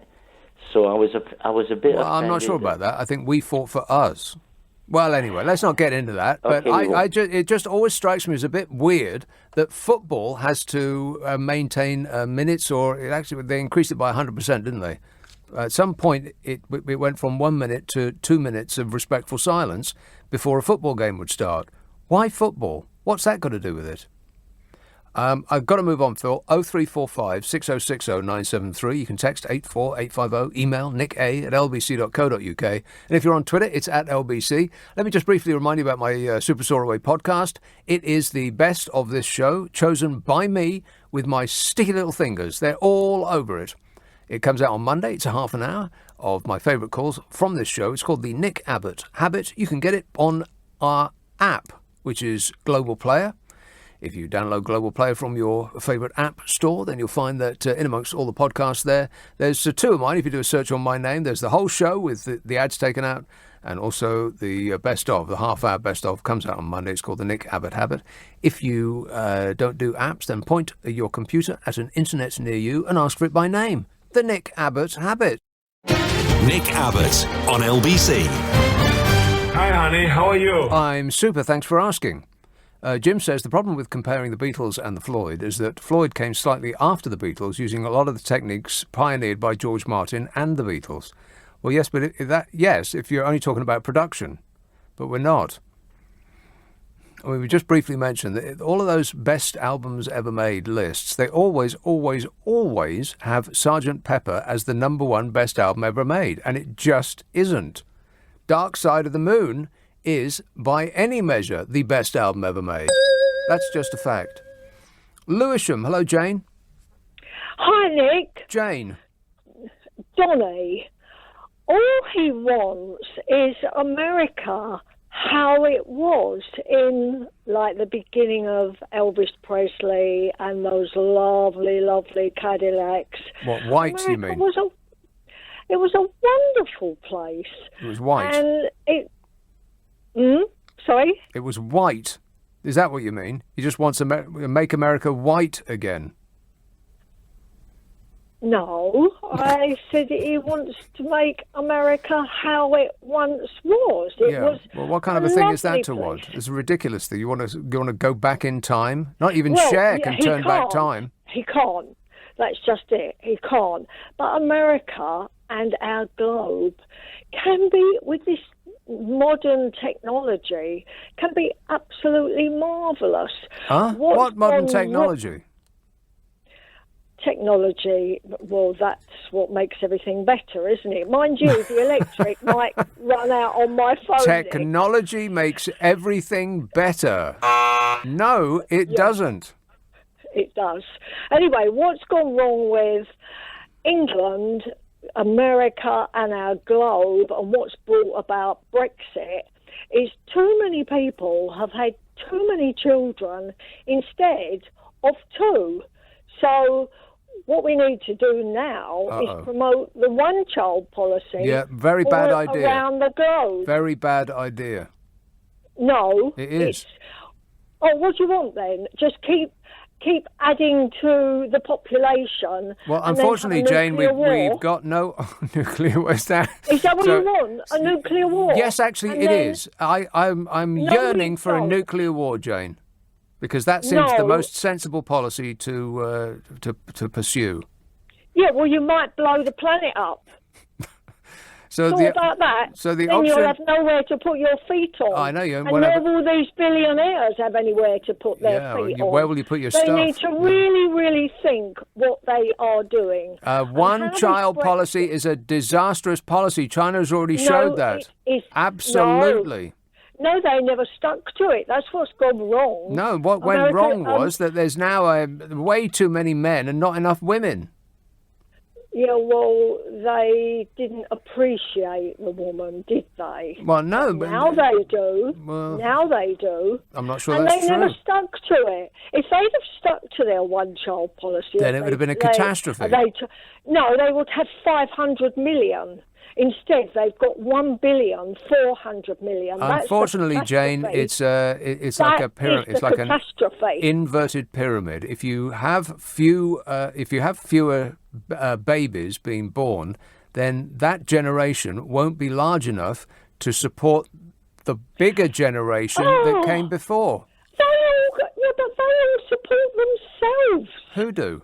They don't. The larger population. Old people do not support themselves. They're supported by the people that come up behind them. No, they do support themselves. No, they don't. If there is no generations. This is absolute waffle, Nick. Jane, our globe is very, very overpopulated. It's not true. Our globe's in trouble. It's not in trouble. It cannot breathe. Oh, please. We can't breathe. The globe's doing just fine. No, there's nearly 8 billion people. No, Yeah. the oceans are being If you polluted. drive 5 minutes out of Everything's any town in this country, all you'll see is green. We're not full up. And this is a tiny, packed little island. We cannot feed. Yes, it is packed. That's why It's not packed. I just we could described. just about If feed you ourselves. drive 5 If we- minutes out of any town in this country, Jane, all you see is green. It's not full. Yeah, well, I do a lot of driving, right? But that is still well, that's not enough alarming. to feed the population that we've got now. We have to stop immigration. We don't have enough to feed the population we've got. What on earth are you talking about, woman? Countries that are having too many children. In what And we've parallel got to feed them. universe do we not have enough food to feed the people in this country? People in this country have doubled in size. Personally. Yes, because they're not eating good food, and they're not. A lot of them are. No, they're very, eating very too happy much in food. this- It's very because we have unhappy in got this too country. much food. Calories are too easy to acquire. That's the problem.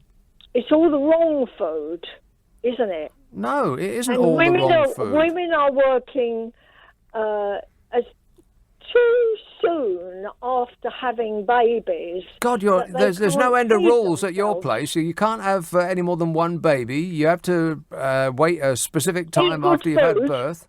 Eat good food. Good grief. Yes, what's wrong with it? It's like being I at didn't say school. one baby. I said it's better if you But it had isn't. one baby. It isn't Yes, because it is. no, you're wrong about that because there's not. I There am won't. not wrong. You're not If a this teacher. Hey, globe- Jane, are you a teacher? Listen, if this globe Listen to me, had Jane. 2.8 Listen to. Oi, listen. Are you a it teacher? would have exact. Jane, stop speaking for a moment and answer the question. Are you a What? teacher? I'm going to take that. I'm going to take that long pause as a yes. Oh my God, we're all in great danger. We're in big trouble, huge. You can't have a one-child policy because there won't be enough people to support the previous generation, which are huge in number. And they won't be economically active after they reach a certain age. And so they'll be dependent on the people that come up behind them, the younger people, to make all the money that will make the world go round. And if you don't have enough, babies, as we don't in this country, there's a big problem in this country that we aren't producing enough babies. People should start, interfacing with each other. Disgusting. A little bit more. There aren't enough to go around. That's the big problem with reducing the number of babies that people have, is because it would create a massive problem in the short term. I mean, it might be all right in 100 years' time, but in 100 years' time, we're all dead. Jane. I'm not putting it back up again. You can't make me. I mean, apart from anything else, that piercing voice, I mean, my ears are ringing. Susie says if they are bringing tapes back, the old-style biros to wind and rewind them will also be required. Well, that is true, yeah. Yeah, you can't have perfectly round biros. You got to have the ones with octagons or whatever they were. That is absolutely correct. Yeah, tapes. I can't believe that people are buying cassette tapes. What for? I bet they're all wearing beards while they're doing it, and they've got tattoos up to their nostrils. Daz says, I remember the night that the Berlin Wall came down. Bizarrely, David Hasselhoff sat on top of it that night, wearing a leather jacket that lit up. Really? Now, did that happen, or were you hallucinating? David Hasselhoff sang on top of the Berlin Wall. Of course, Johnny Rotten sang about the Berlin Wall, but that was something else entirely. They're going to go over the Berlin Wall. Paul in Hampshire says, maybe the Democrats should get a man dressed as a dolphin to run against Trump. After all, a certain third-rate snake oil salesman come ambulance-chasing shyster was beaten by one here. I don't know what you're talking about. Robin Gloucester says, cassettes are great. What's wrong with you, man? You can get normal, chrome or metal, and you get to choose whether to listen with or without Dolby. I love my cassettes, says Rob. Well, you're not selling them to me, Rob. Can you play track 3 within 10 seconds of you putting the cassette in the machine? No, you can't, can you? 0345 6060 973. Nick Abbott, LBC. This is LBC from Global, leading Britain's conversation with Nick Abbott. Well, let's get back to it.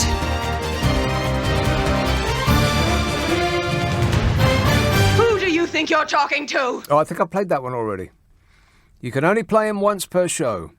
So David Hasselhoff, best known as the star of the TV series Knight Rider and Baywatch, in Germany was a popular singing attraction since 1985.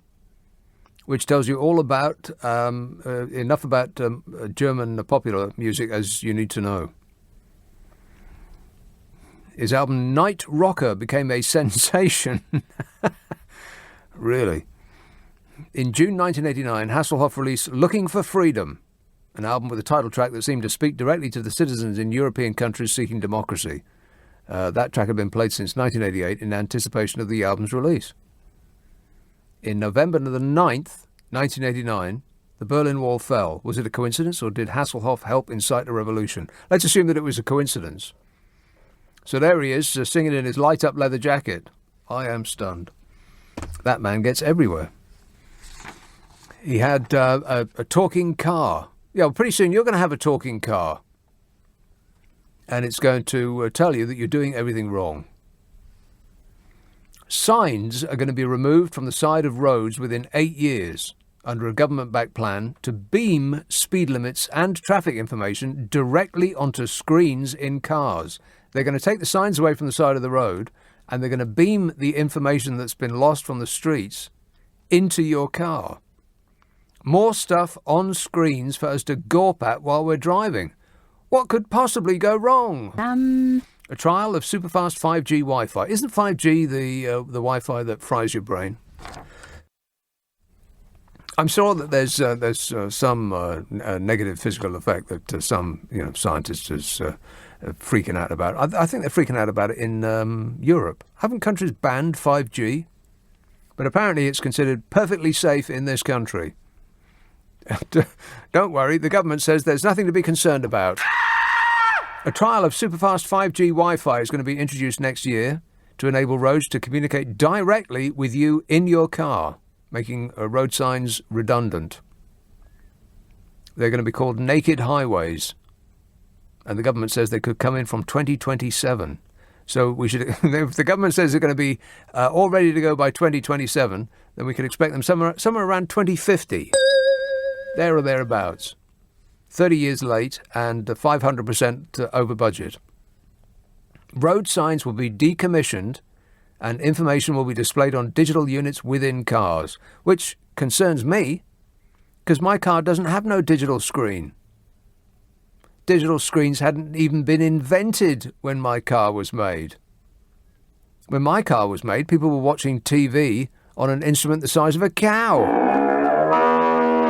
Flat screen, please. They would needed to have built a roof rack to carry the screen that they would have loaded in my car when they built my car. And they're talking about removing traffic lights and beaming the red light directly to you, like anyone's going to pay any attention to that. Well, the whole world's gone crazy. What's going on? Live on-road trials are going to be developed over the next year, here, there and everywhere, baby, coming to a location near you, including, but not limited to, Greenwich in southeast London, which is another excellent reason to avoid Greenwich. And one of the reasons that they're doing this is people are complaining about the amount of signs littering roadsides. And it's not just that they're an eyesore, it's that people don't pay any attention to them, as though road signs are for other, less important people. They should beam instructions into cars with instant penalties for ignoring them, like a giant spike on a powerful spring could be released from the driver's seat when they go over the speed limit, for instance, or they run a red light. I mean, sure, there'd be a lot of blood and some unfortunate casualties, but I believe that other people suffering is a price worth paying. Who's with me?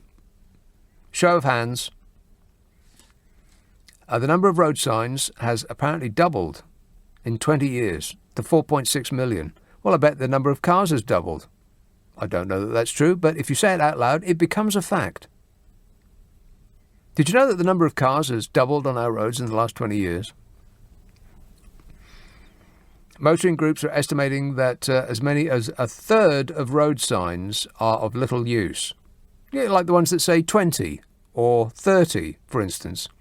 Those are completely useless because nobody pays the blindest bit of attention to them. And what's the one with a red circle with a cross on it? I see that like loads of places. What does that mean? I suppose I should look it up. Well, my ignorance in that regard hasn't caused me any stress up to now. So I suppose if I continue not to know what it means, then no big shakes. And what about all those red lines on the side of the road? What is a double red line? Well, I mean, how is that different from a double yellow line? A double yellow line is don't park here. So a double red line is, no, really, we mean it. Don't park here. I'm mystified by that. It is a question I've asked on air before, and I don't believe that anybody's come up with an answer. If you can't park or stop on a double yellow line, why do they need a double red line? And what's a single red line? Questions. So it's hoped that the move away from signs will improve road safety by allowing cars to get information about road conditions and accidents more quickly. Well, small improvements, at best. Because the most dangerous thing in a car is the human dope doing the driving. If you get rid of them and replace them with a robot, everybody will be much safer. Affirmative. Until Judgment Day, of course, when we're all screwed. Correct. 0345 6060 973. This anonymous text says, Germans have terrible taste in music. 99 red balloons. Well, that is proof positive, yeah. And David Hasselhoff. Don't forget about him. Margaret in Birmingham says, I noticed whilst in McDonald's, without mentioning any brand names, McDonald's, you say? Notice while in McDonald's, a lot of young people are having their burger and chips delivered to their table. What? They do table service in McDonald's, do they? A lot of young people are having their burger and chips delivered to their table, and oldies like me, not phone savvy, have to queue to pay and stand around waiting for a cuppa. I suppose it's survival of the savviest. Not the chavviest, the savviest, says Margaret in Birmingham. it must be, how old am I now? It must be at least 30 years since I went into a McDonald's. I can't believe they got table service. And Josh says 5G is no more dangerous than chickens bathed in chlorine. Oh, poor little chooks. There was an incident with Boris Johnson and some teenagers. That he went to school and there was an incident. Did you hear about that? I'll talk about that in a minute. 0345 6060 973. It's very quiet on the phones this weekend, like deathly quiet. I wonder what's happened. Has anything happened? Are you all right? Edgware, hello, Billy. Hey, Nick, how are you doing? Good, thanks. In regards to the candidates, American president candidates amongst the Democrats, I think there is one who would fit the bill, young, a woman, Kamala Harris. Oh, she's the hippie chick. Yeah, the one that used to smoke dope and listen to Tupac. Yeah, well, they all did. They all smoked dope. Even our lot smoked dope. Do you remember when they were competing with each other to tell us how much they'd smoked and snorted and popped? Yeah, and huffed. No, Boris sniffed it, but he didn't know whether it went up his Well, nose. I don't know whether he sniffed it or not, but he smoked it. I think he admitted that, and so did David Cameron.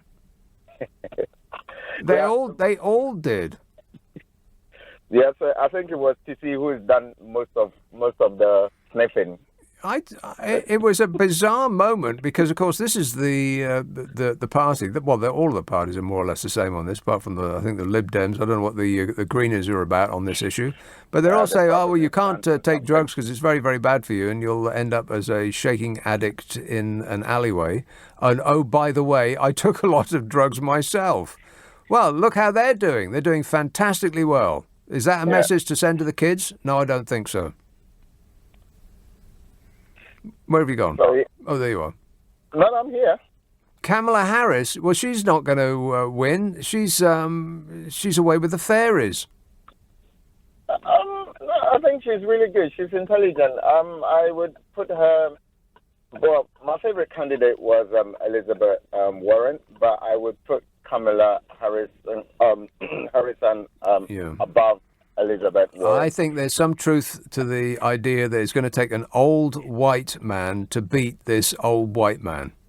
Yeah, that's what I think the problem is. America is not ready for a female president yet because with Elizabeth Warren and Kamala, they're both very intelligent, and I think once they start debating Trump, Americans are going to go, who are you as a woman to challenge a man? Because you say that, but then you could also forget recent history and say that America is not ready for a black president. And then you remember, oh, yeah, that's right, Obama. Yeah, he was. You know, back when the world made sense. Yeah. Do you still miss him? Do I miss him? Well, the world was more boring when he was around. It felt a little bit more safe and that it was going in the right direction, but it wasn't the exciting roller coaster ride it is under the present administration. Yeah, that's true. That's true, yeah. I mean, far less material with Obama, whereas Donnie is just this material-producing machine. Yeah, I think Trump's his assertion of giving people work. I think he's right to claim that he's given a lot of people work, but I would say mainly comedians, because people who used to be very unfunny are now very funny. That's right. Yeah, he's saved the careers of a lot of unfunny comedians. Yeah, you're right. Yes. All right. Thanks a lot, Billy. 0345 6060 973. Yeah, Donnie wants to turn back time. He doesn't know anything else. He's an ignorant old white dude who wants to bring back coal. Like anybody wants to dig coal for a living. And he's going to bring back manufacturing to America. No, he isn't. It's gone, just like it's gone from this country. We don't make shirts and we don't make shoes and we don't make radios or any of that kind of stuff anymore. Those jobs are gone. Let's get better jobs. I mean, who wants to go down a pit and dig coal out of the ground just because that's what your father did back in the good old days? when you were dying of emphysema. 0345 6060 973. The problem is, it's really easy to appeal to somebody's sense of nostalgia because they imagine that because they were young and their knees worked and there was a chance that they might actually, fingers crossed, get to have sex at some point for the rest of their lives, that it was a period that we want to go back to. But it absolutely flat out wasn't. Better to go forward, not think that we can go backwards. Backwards is not available as a destination, only forwards. Thousands of messages coming in about the difference between yellow and red lines. Well, apart from their hue, there is no difference. How can there be a difference? Double yellow lines mean do not park here, do not stop here, do not arrest your flow for any reason whatsoever at any time. That's what a double yellow line means, right? So what does a double red line mean? No, seriously, we mean it? I don't get it. I shouldn't be allowed to drive, not just for that reason either. 0345 6060 973, Friday and Saturday night at 10, Nick Abbot, LBC. This is LBC. Nick Abbot on LBC. Hello. This text says, are you sure your glamorous assistant doesn't alter the spelling and pronunciation of all of those texts from the you and the James O'Brien ranting lot, or are they really that bad? I think that people just don't care anymore. It seems to be that people's number one preoccupation, that's their hobby now, typing badly on their phones. If you told me decades ago that the thing that kids will be doing in the future is sitting at home on their own typing, you would have thought I was off my chump. Sarah emails, when you can't slate politics, you realise how much you miss it. Bring back cassette tapes. They keep the birds off my cabbages here in Portugal. What does that mean?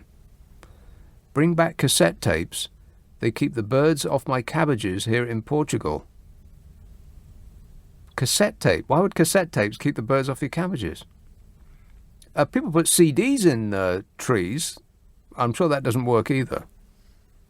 But I do know what you mean. When you can't slate politics, you realise how much you miss it. Yeah. I've got a month of this. Painful. Watford. Hello, Steve. Is there anybody out there? Yeah. Yes, Steve. About the yellow and red lines, Nick? Yes. Well, the way I heard it once was the yellow lines are put down by local authorities and the red lines are TfL. But what's the difference between the two? They can't mean the same, surely. Pretty much, yeah. Well, but the red are more strictly enforced. So I was right.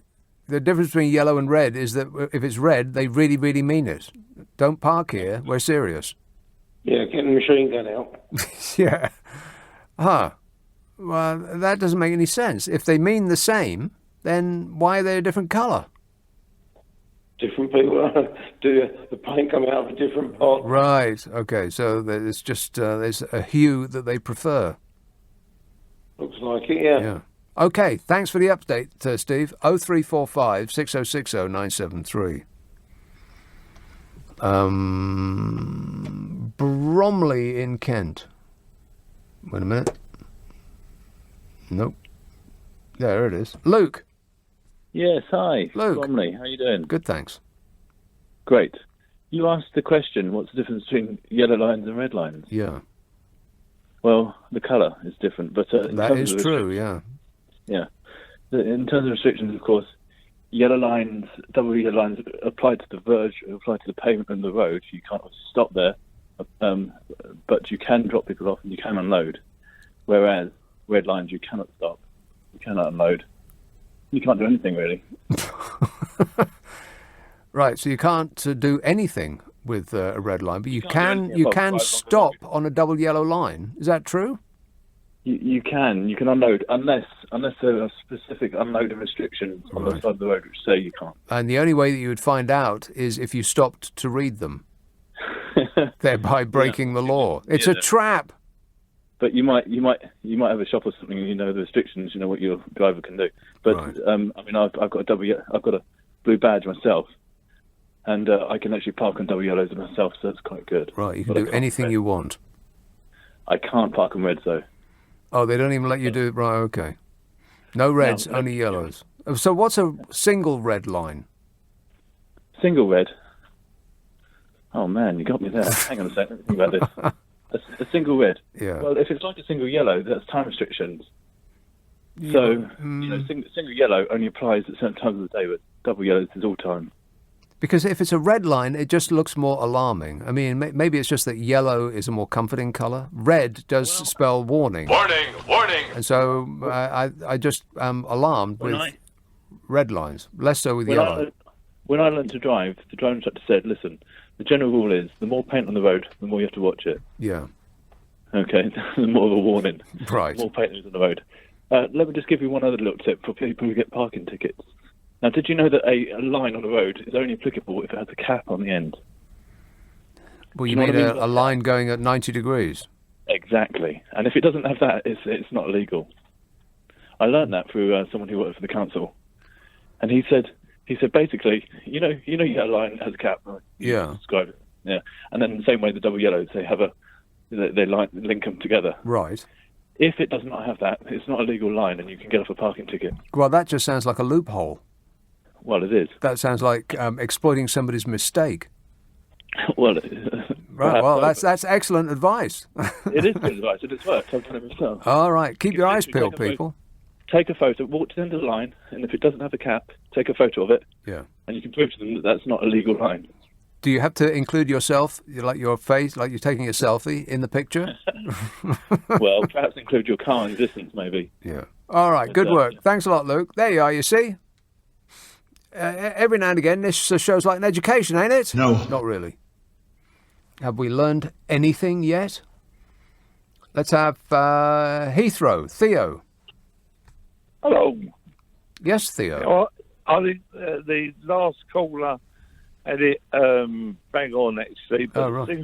the single red line does allow loading and unloading in certain red allocated boxes.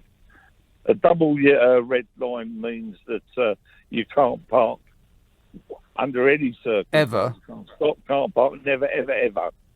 The single and double, the single yellow line is time restricted. The double yellow line is that no one can park there, loading or unloading or nothing. Now, wait a minute. That's not what he said. But disabled people are allowed to park there on a double or single yellow line, but then they're not allowed to park on the yellow line that's got a double line on the curb. Oh, are you kidding? No. Well, that just sounds like that does sound like a trap. You are allowed to park on it sometimes, but not if it's got a little line on the pavement. On the double yellow line, providing that there are two curb lines, they call them, that come off the curb, rectangly. Oh, that's ridiculous. If it's two, that we're back to almost a double red. But the reason they have red there because it's the red routes, and it was, as your first caller said, a TfL, but it's not a TfL policy. Right, it's probably the mayor's fault. Thanks a lot, you mayor. I could call them a few more things. I bet, yeah. All right, good work. Thanks a lot, Theo. I'm more confused now than I ever was. I've just decided not to park my car ever. Just keep it rolling slowly. Just put it in neutral, and it'll be more or less where you left it, just as long as it doesn't come completely to a halt. Josh says the Yeehaw country boys would love to dig coal for a living. They probably do it as a hobby at the weekend. That's what mystifies me about, going to bring back coal. All that nonsense that Donald Trump has, he says just to get a cheer from his fans. Why would anybody want to dig coal for a living? All of those jobs that people used to do that were dreadful. What do you want to do that for? Bring that back. No, train to do something better. Dow says the 5G wavelength is very bad for us. And any living thing that is in the range of the transmitters, which will be everywhere. Oh, wait, there was no punctuation there. And I deliberately put some in there thinking that he'd got it wrong, but I did. Shall I read it again? No. The 5G wavelength is very bad for us and any living thing that is in the range of the transmitters, which will be everywhere. Our skin absorbs the radiation, as do trees' leaves. That's why they're cutting them down in built-up areas and putting microchip reflectors in every product sold. The Internet of Everything. They're cutting down trees. What do they want to do that for? Just so we can get 5G? Can we have the trees back and we'll just live with 4G? I mean, how busy are you? You've got to wait an extra second for your selfie to upload onto the internet. You can't see how many likes you've got until, 10 seconds after somebody gives you one. They're cutting down trees just so we can get better reception on our phones. That can't be true. But he says the 5G wavelength is very bad for us and every living thing. But on the plus side, the government said that it's perfectly safe and there's nothing to worry about. Jimmy in Colchester says the string inside the cassette is very long and shiny. So you take that string and wrap it around a tree and that will scare the birds away. Yeah, you know what? I very much doubt it. Plus, it's not a string. A string. You want to get hip and with it like me, Jimmy, and know the terminology. It's not a string. It's a streamer. That's exactly what it is. The string inside a cassette is long and shiny. Well, that is true. I mean, it's a good description, but just completely incorrect in every respect. Wrap it around a tree and it will scare the birds away. I doubt it. They get used to stuff like that instantly. I mean, if a scarecrow isn't going to scare them away, then a cassette certainly isn't. Unless it's by Milli Vanilli. 0345 6060 973. You can text 84850. Email nicka@lbc.co.uk. And if you're on Twitter, it's @LBC. Friday and Saturday night at 10, Nick Abbott, LBC. When I come back, I do want to talk about this Boris Johnson trip to the school and about teenagers' general malevolence. And plenty else besides. Don't you worry about that. Friday and Saturday night at 10, Nick Abbott, LBC. This is LBC with Nick Abbott. I really like you. Do you like me? Yeah, sure, why not? Dave texts, we're staying up for the 4 a.m. boxing match between two YouTubers. They get millions each, not even boxers. Yeah, I'm vaguely aware of this. One of them's called Tweety Pie. No, I'm sure he's not. I can't remember what they're called. I can't express in words how deeply uninterested I am in the entire thing. But it is amazing how people can make so much money doing... I've got no idea what they do. Do they make anything? Do they actually provide a service? Are they contributing to our lives in any way, shape or form? No. No. But they're making millions and millions of pounds. How is that even possible? Aren't they people who play video games that other kids watch? Isn't that what they do? God, that's a living now. You believe it? You can make millions of dollars by doing something that other people can watch. You see, people don't even play games anymore. They don't go out and play football. They stay in and play football, except that they've now invented a way that they don't even have to do that. They stay in and watch other people play. They stay in and watch other people not play football, but play a game of football on a video thing. Does it sound like I know what I'm talking about? No. Not really, no. That is berserk. So people don't go out to play football, they stay in to play a video game of football, except that even that is too much effort. So now they lie at home on their own watching somebody else play a video game of football. I've given up on the kids. I think they're a huge disappointment.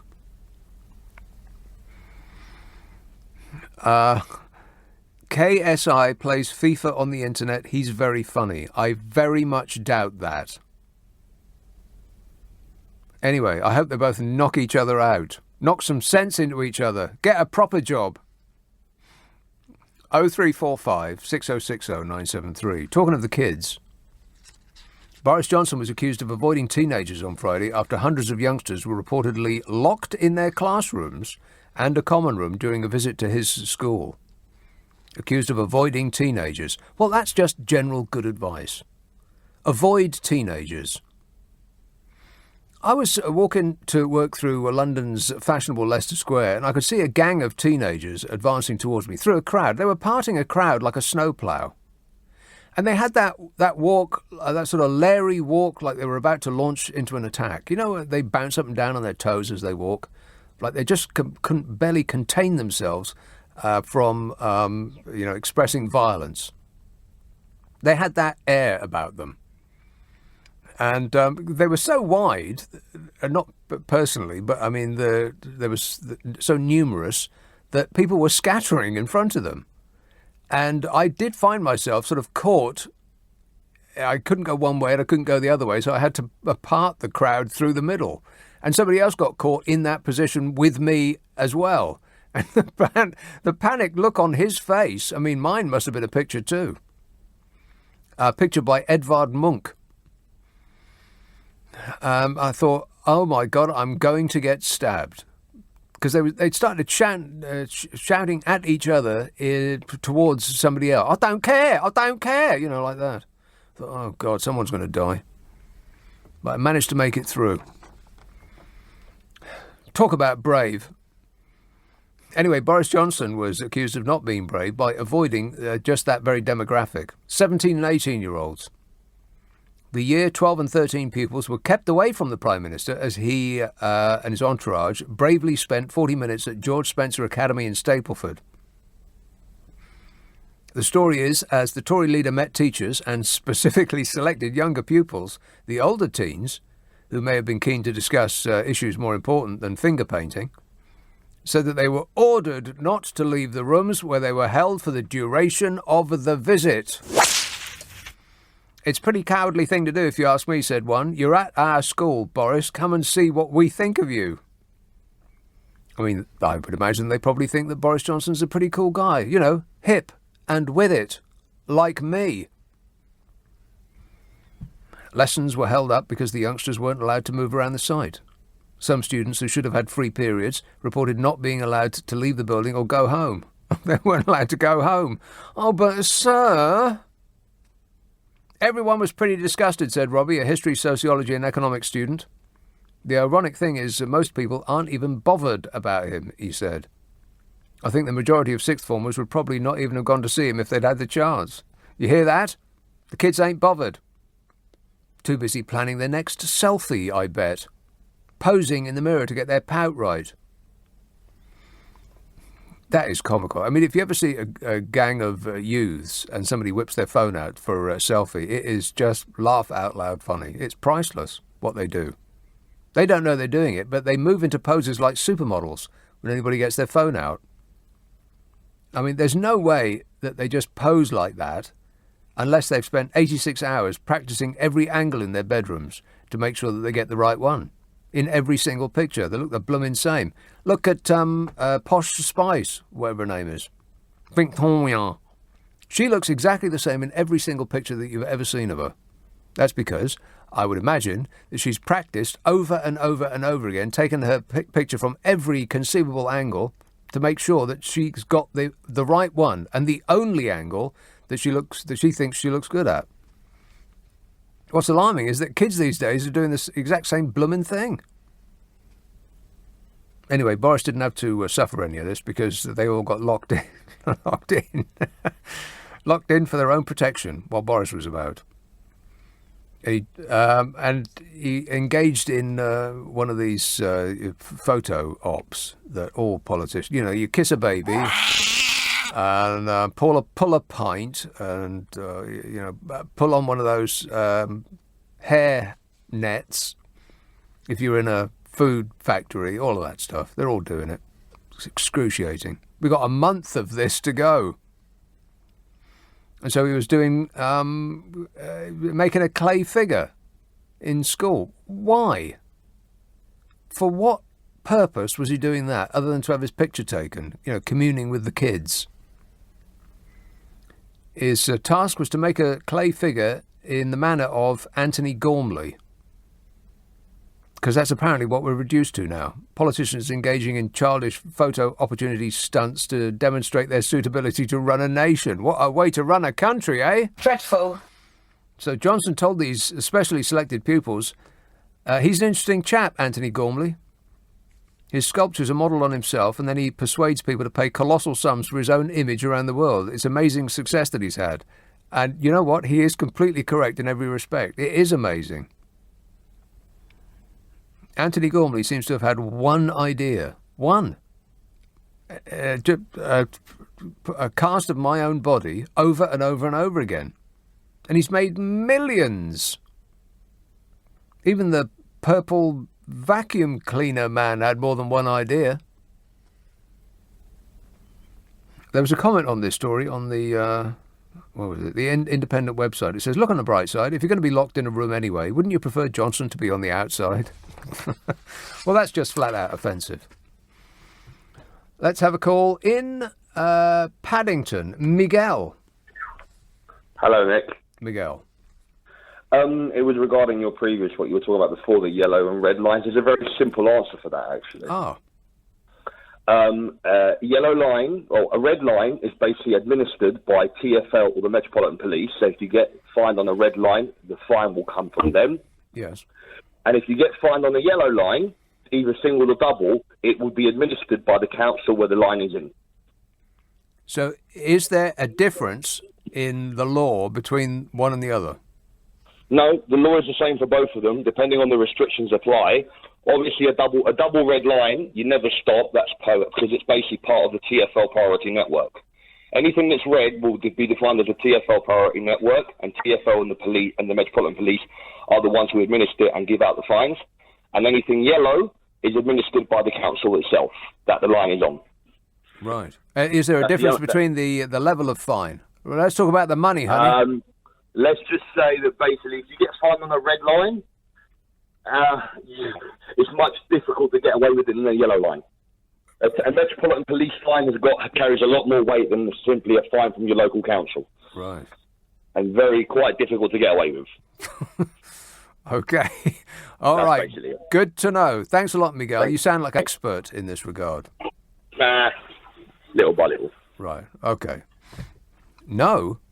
Oh, well, then let's disregard everything that he just said. Not an expert. We're only interested in hearing the words of experts on this show. Thanks a lot, Miguel. Meanwhile, Simon in Brixton says, not true. You can stop on any double yellow, double red, or anywhere if you are an Uber driver who seem to be exempt from normal road laws. Well, that's just the benefit of driving for Uber. John emails, the best tip, mate, is to claim diplomatic immunity. Oh, well, that is true. Yeah, you can do anything you blooming well like if you claim diplomatic immunity. You can park anywhere you want, and you never, ever have to pay a single fine. It works extremely well for the Russian and American embassies. They owe the Great London Council millions, says John.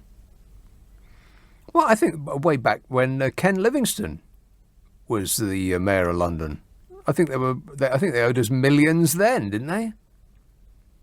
Wasn't it Ken who called them chiseling? Something like that. Almost started an international incident, Ken.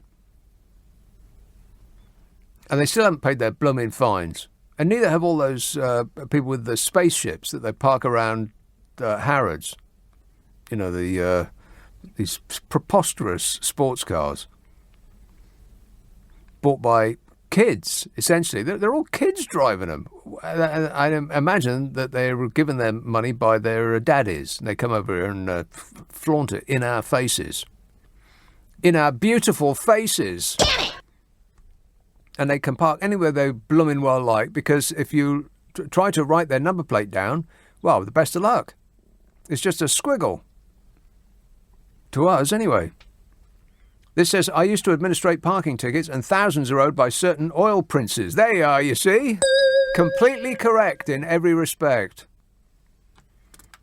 You can't write their number plate down because it just looks like squiggles to us. This says, 5G is microwaves. If one was to put one's head in a 1,000-watt oven, generating such wavelengths for a couple of minutes, then some boiling damage might result. Otherwise, they're perfectly safe. Oh, well. Boiling damage. What might that sound like? Yeah, a little bit like that. And after about 3 minutes, your head is ready. Do not eat straight away. 0345 6060 973. You can text 84850. Email nick@lbc.co.uk. And if you're on Twitter, it's at LBC. Friday and Saturday night at 10. Nick Abbott, LBC. This is LBC with Nick Abbott. Call 0345 6060 973. Tweet at LBC. Text 84850. Come on, we're running late. Yes, we are. Here is call in Clacton. Hello, Steve. Hello, Nick. How are you? Good, thanks. Good. I used to live in Berlin near the wall in the 70s as a child. My father was in the army, and it was quite a scary place. I bet. As a child, and so you could, you go go to school, you could see the crosses from the night before, where someone had been trying to escape, and with that. And Rudolf Hess was kept in Berlin, and the Russians used to come through a place called Checkpoint Charlie. Yeah. To the main gate through the east and the west. And there were sectors inside Berlin. You had the French, the American, and the British sector, which was all manned by their different countries there. But Spandau Prison was just down the road from us. And when the Russians used to come through, they used to take everything away from him. And it was a massive operation. They used to block all the streets, and all these buses would come through, all blacked out windows. Very scary. And that was one of the biggest things I remember about Berlin, is being a child there. And the Berlin Wall's very high and very frightening as well. Because not only do you have the wall, you had the so-called electric fence and minefields and another wall. It was, it was well established. Yeah. So there, it's very scary. I can imagine. Did you ever bump into David Bowie? No. Not. Right, well, At that age, I didn't even know who he was. Right. Huh. No, so that must have been a really bizarre childhood then. Yeah, it was. Yes. Watching the main thing was when they used to come in and change the guard over him at Spandau Prison, watching the Russians come through. And it was literally a massive operation. All the roads were blocked. There was military everywhere. They were watched every mile of the way down into Spandau Prison. They were there for a month, and they were watched totally. It was as a child, because it was the threat of the Russians coming across the wall was a big thing then. And there were constantly exercises going on to prepare for that if that happened. Yeah, you get the idea that something like that could never happen again, and thank goodness we're in much more enlightened times. But I'm not sure that's true. I think something like that could happen again tomorrow. Oh yeah, of course. Not necessarily there, but it's we like to think that we're past all of that now. Hitler is gone. Well, that'll never come back again, and all of that. But it can. Just if you stop being vigilant, it absolutely can. Yeah, well, the divided cities. I mean, you just got to look at Cyprus and Nicosia. That's there's a border there itself, which has a fence and a wall going through Nicosia. So they're still there, but that was the most scariest thing ever. Being around that environment, the massive towers used to watch you. You went near the wall, and they would watch you all the time and come right up to the fence, and it's quite daunting. Yeah, I bet. Okay, thanks for that, Steve. 0345 6060 973. Phil tweets, your callers need to get out of London occasionally. We have double red lines too, in Manchester. He says, is Manchester also subject to TfL rules? Well, no, because that would be TFM. So that's curious. Curiouser and curiouser. Let's have Oxford. Hello, Joe. Hiya, mate. How you doing? Joe. How you doing? Yes, good, thanks. Transport for London. Transport for London. Don't make me laugh. Don't make me laugh. It is Transport for London. Yeah. For the outsider of a coach as a coach driver coming into London that is bringing in tourists to London, you cannot park a coach for love nor money, dude. Seriously, you bring a coach, you get yourself a coach, bring a load of tourists in to London, you cannot park for love nor money. I know there's a couple of spaces on. Yeah, I know. There's a couple of spaces. There is a couple of spaces on the Park Lane. There's a couple of spaces. Things. You go out to Heston Services, and there is chock-a-block. You can't get into Heston Services for the coaches that have gone out and dropped their passengers. You have to go 6 miles. Don't make me laugh. Transport for London. Transport for London does not care about anybody except for the red buses. And do you know what? Them red buses drivers have not got a clue. They cannot drive a bus for anything. I don't know how you guys do it. I mean, I can barely squeeze a car through London. No, dude. I can barely squeeze a car through... Listen to me. I can barely squeeze a car through London's tiny, windy streets. How on earth do you get buses through them? It mystifies me. No. What mystifies you is how they can pull out. Do you know what the problem is with London traffic and the congestion? People. People is the problem. No. It is buses and taxis. Buses and taxis. You have a 59. Wait a minute, Joe. Are you picking a fight with London's excellent black cabbies? Yes, I am. All right. Yes, I am. Just as long as we because know. Okay. London's excellent black cabbies stop wherever they want. They stop wherever they want. Right. If you stick your hand out in front of a cab because you want a cab, they will stop. Right. They will stop, and I will stop in my bus. And the cars behind me will stop, and that will hold on. You'll only be inconvenienced for a brief second, Joe. What's wrong with that? Oh, no, I will be. But how about the tens of thousands of people behind me that are also trying to get, because the black cab stops for 2 seconds? Yeah, well, maybe they should get How about the 2 seconds that the bus driver takes to pull out? Right. Oh, let a bus driver pull out.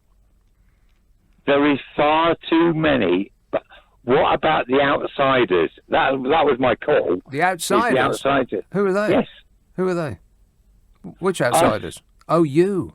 Well, where do you come from there, Joe? Where are you driving from? I drive in and out of London now and again. Yeah, but where from? Being an outsider. From wherever. But when I come into... Wherever? That's a bit vague. Where are you driving from? Where do you want me to drive from? From where? I'm saying. From your original destination. I mean, don't you normally pick up from an original destination? I don't. Where's your manor? No, I don't. Right. Because that's not the job that I do. But as I am a coach driver, and I drive a coach. Yeah. Right? And I drive a coach into London occasionally. So where do people go? Where's their favourite destination? Don't tell me. Madame Tussauds. No, there's a parking bay next to Madame Tussauds, which we can park at, and which we can park at for about 15 minutes. Right. Why does everybody want to go to Madame Tussauds? It just mystifies me. No Londoner has ever been to Madame Tussauds. Everybody that comes to London, it doesn't matter where in London you are. If a tourist comes up to you and asks you a question, you know that they're going to be asking, "Where's Madame Tussauds?" But what has this got to do with traffic for London? Are you actually a transport person from London Transport? Yeah, I'm a stooge. Yeah. No. I'm put here because I'm put here to annoy you personally, Joe. Yeah, no, not me personally, but a lot of coach drivers that come into London. Where can we park? Where can a coach coming from, say, Scunthorpe, park if he's bringing 50 Well, let me tourists? ask you this: where do the people want to go that come from Scunthorpe? Where are they going?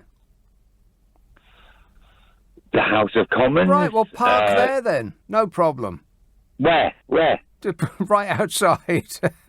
Just park right outside the House of Commons? Of course, no problem. No, that's cool then, is it? Yeah, it's cool with so me. When I park my coach outside the House of Commons, I can quote you as saying, Absolutely. "Oh, it's okay, it's Yes. cool." Mm-hmm. Just say that. Whereabouts? Nick, just say anywhere you like, Joe. Just park up anywhere you like. Tell them I said so. Is that a red route? Is that a red route? It doesn't make any difference whether it's a red route or a green route or a pink route. Just help Are you yourself, serious? Joe. Absolutely. Everybody, Londoners just park wherever they blooming well want, Joe. You should too. Yeah, well, we know Londoners do. We know Londoners do because we've done that. But we're not from London, and we get fined a lot of money for parking or even stopping where we want. I understand. It's my fault. No, it's not your fault at all. It's Transport for London. It is a horrible place. But London wants tourists, but they don't want the coaches. Yeah, right. But there's nowhere for coaches to park. I think specifically they don't want people from Scunthorpe. And I know that might sound offensive, but those are the actual... That's very offensive for people those from are the rules. Scunthorpe. Those are the I'm rules. nowhere near Scunthorpe, but if I was from Scunthorpe, I'd think that was pretty offensive. I'm not making the rules. I'm just relaying the rules. Ooh, he just forgot himself just for a moment there. Did you get that? Yes. You did. Okay. Well, he was voluble and he spoke at length. It was a little bit painful to listen to, but at least he had the benefit of being really loud. Well, that's it. If who knows what might happen between now and the next Friday at 10 o'clock. It just boggles my mind thinking about it. But whatever it is, we'll chew it up and we'll spit it out then, eh? Don't forget my Super Soaraway podcast, The Nick Abbott Habit, is available on an internet near you. Ask for it by name, The Nick Abbott Habit. If you stick around, I believe that Steve Allen will set you straight at 5, but right now it's Matt Stadler. What do you think I should talk about on the show this morning, Nick? Anything but politics. Jokes, perhaps? Yeah, okay, tell us a joke. Okay, where do sheep go to get their haircuts? Don't tell me. Where do sheep go to get their haircuts? I'm going to have to hurry you, Nick.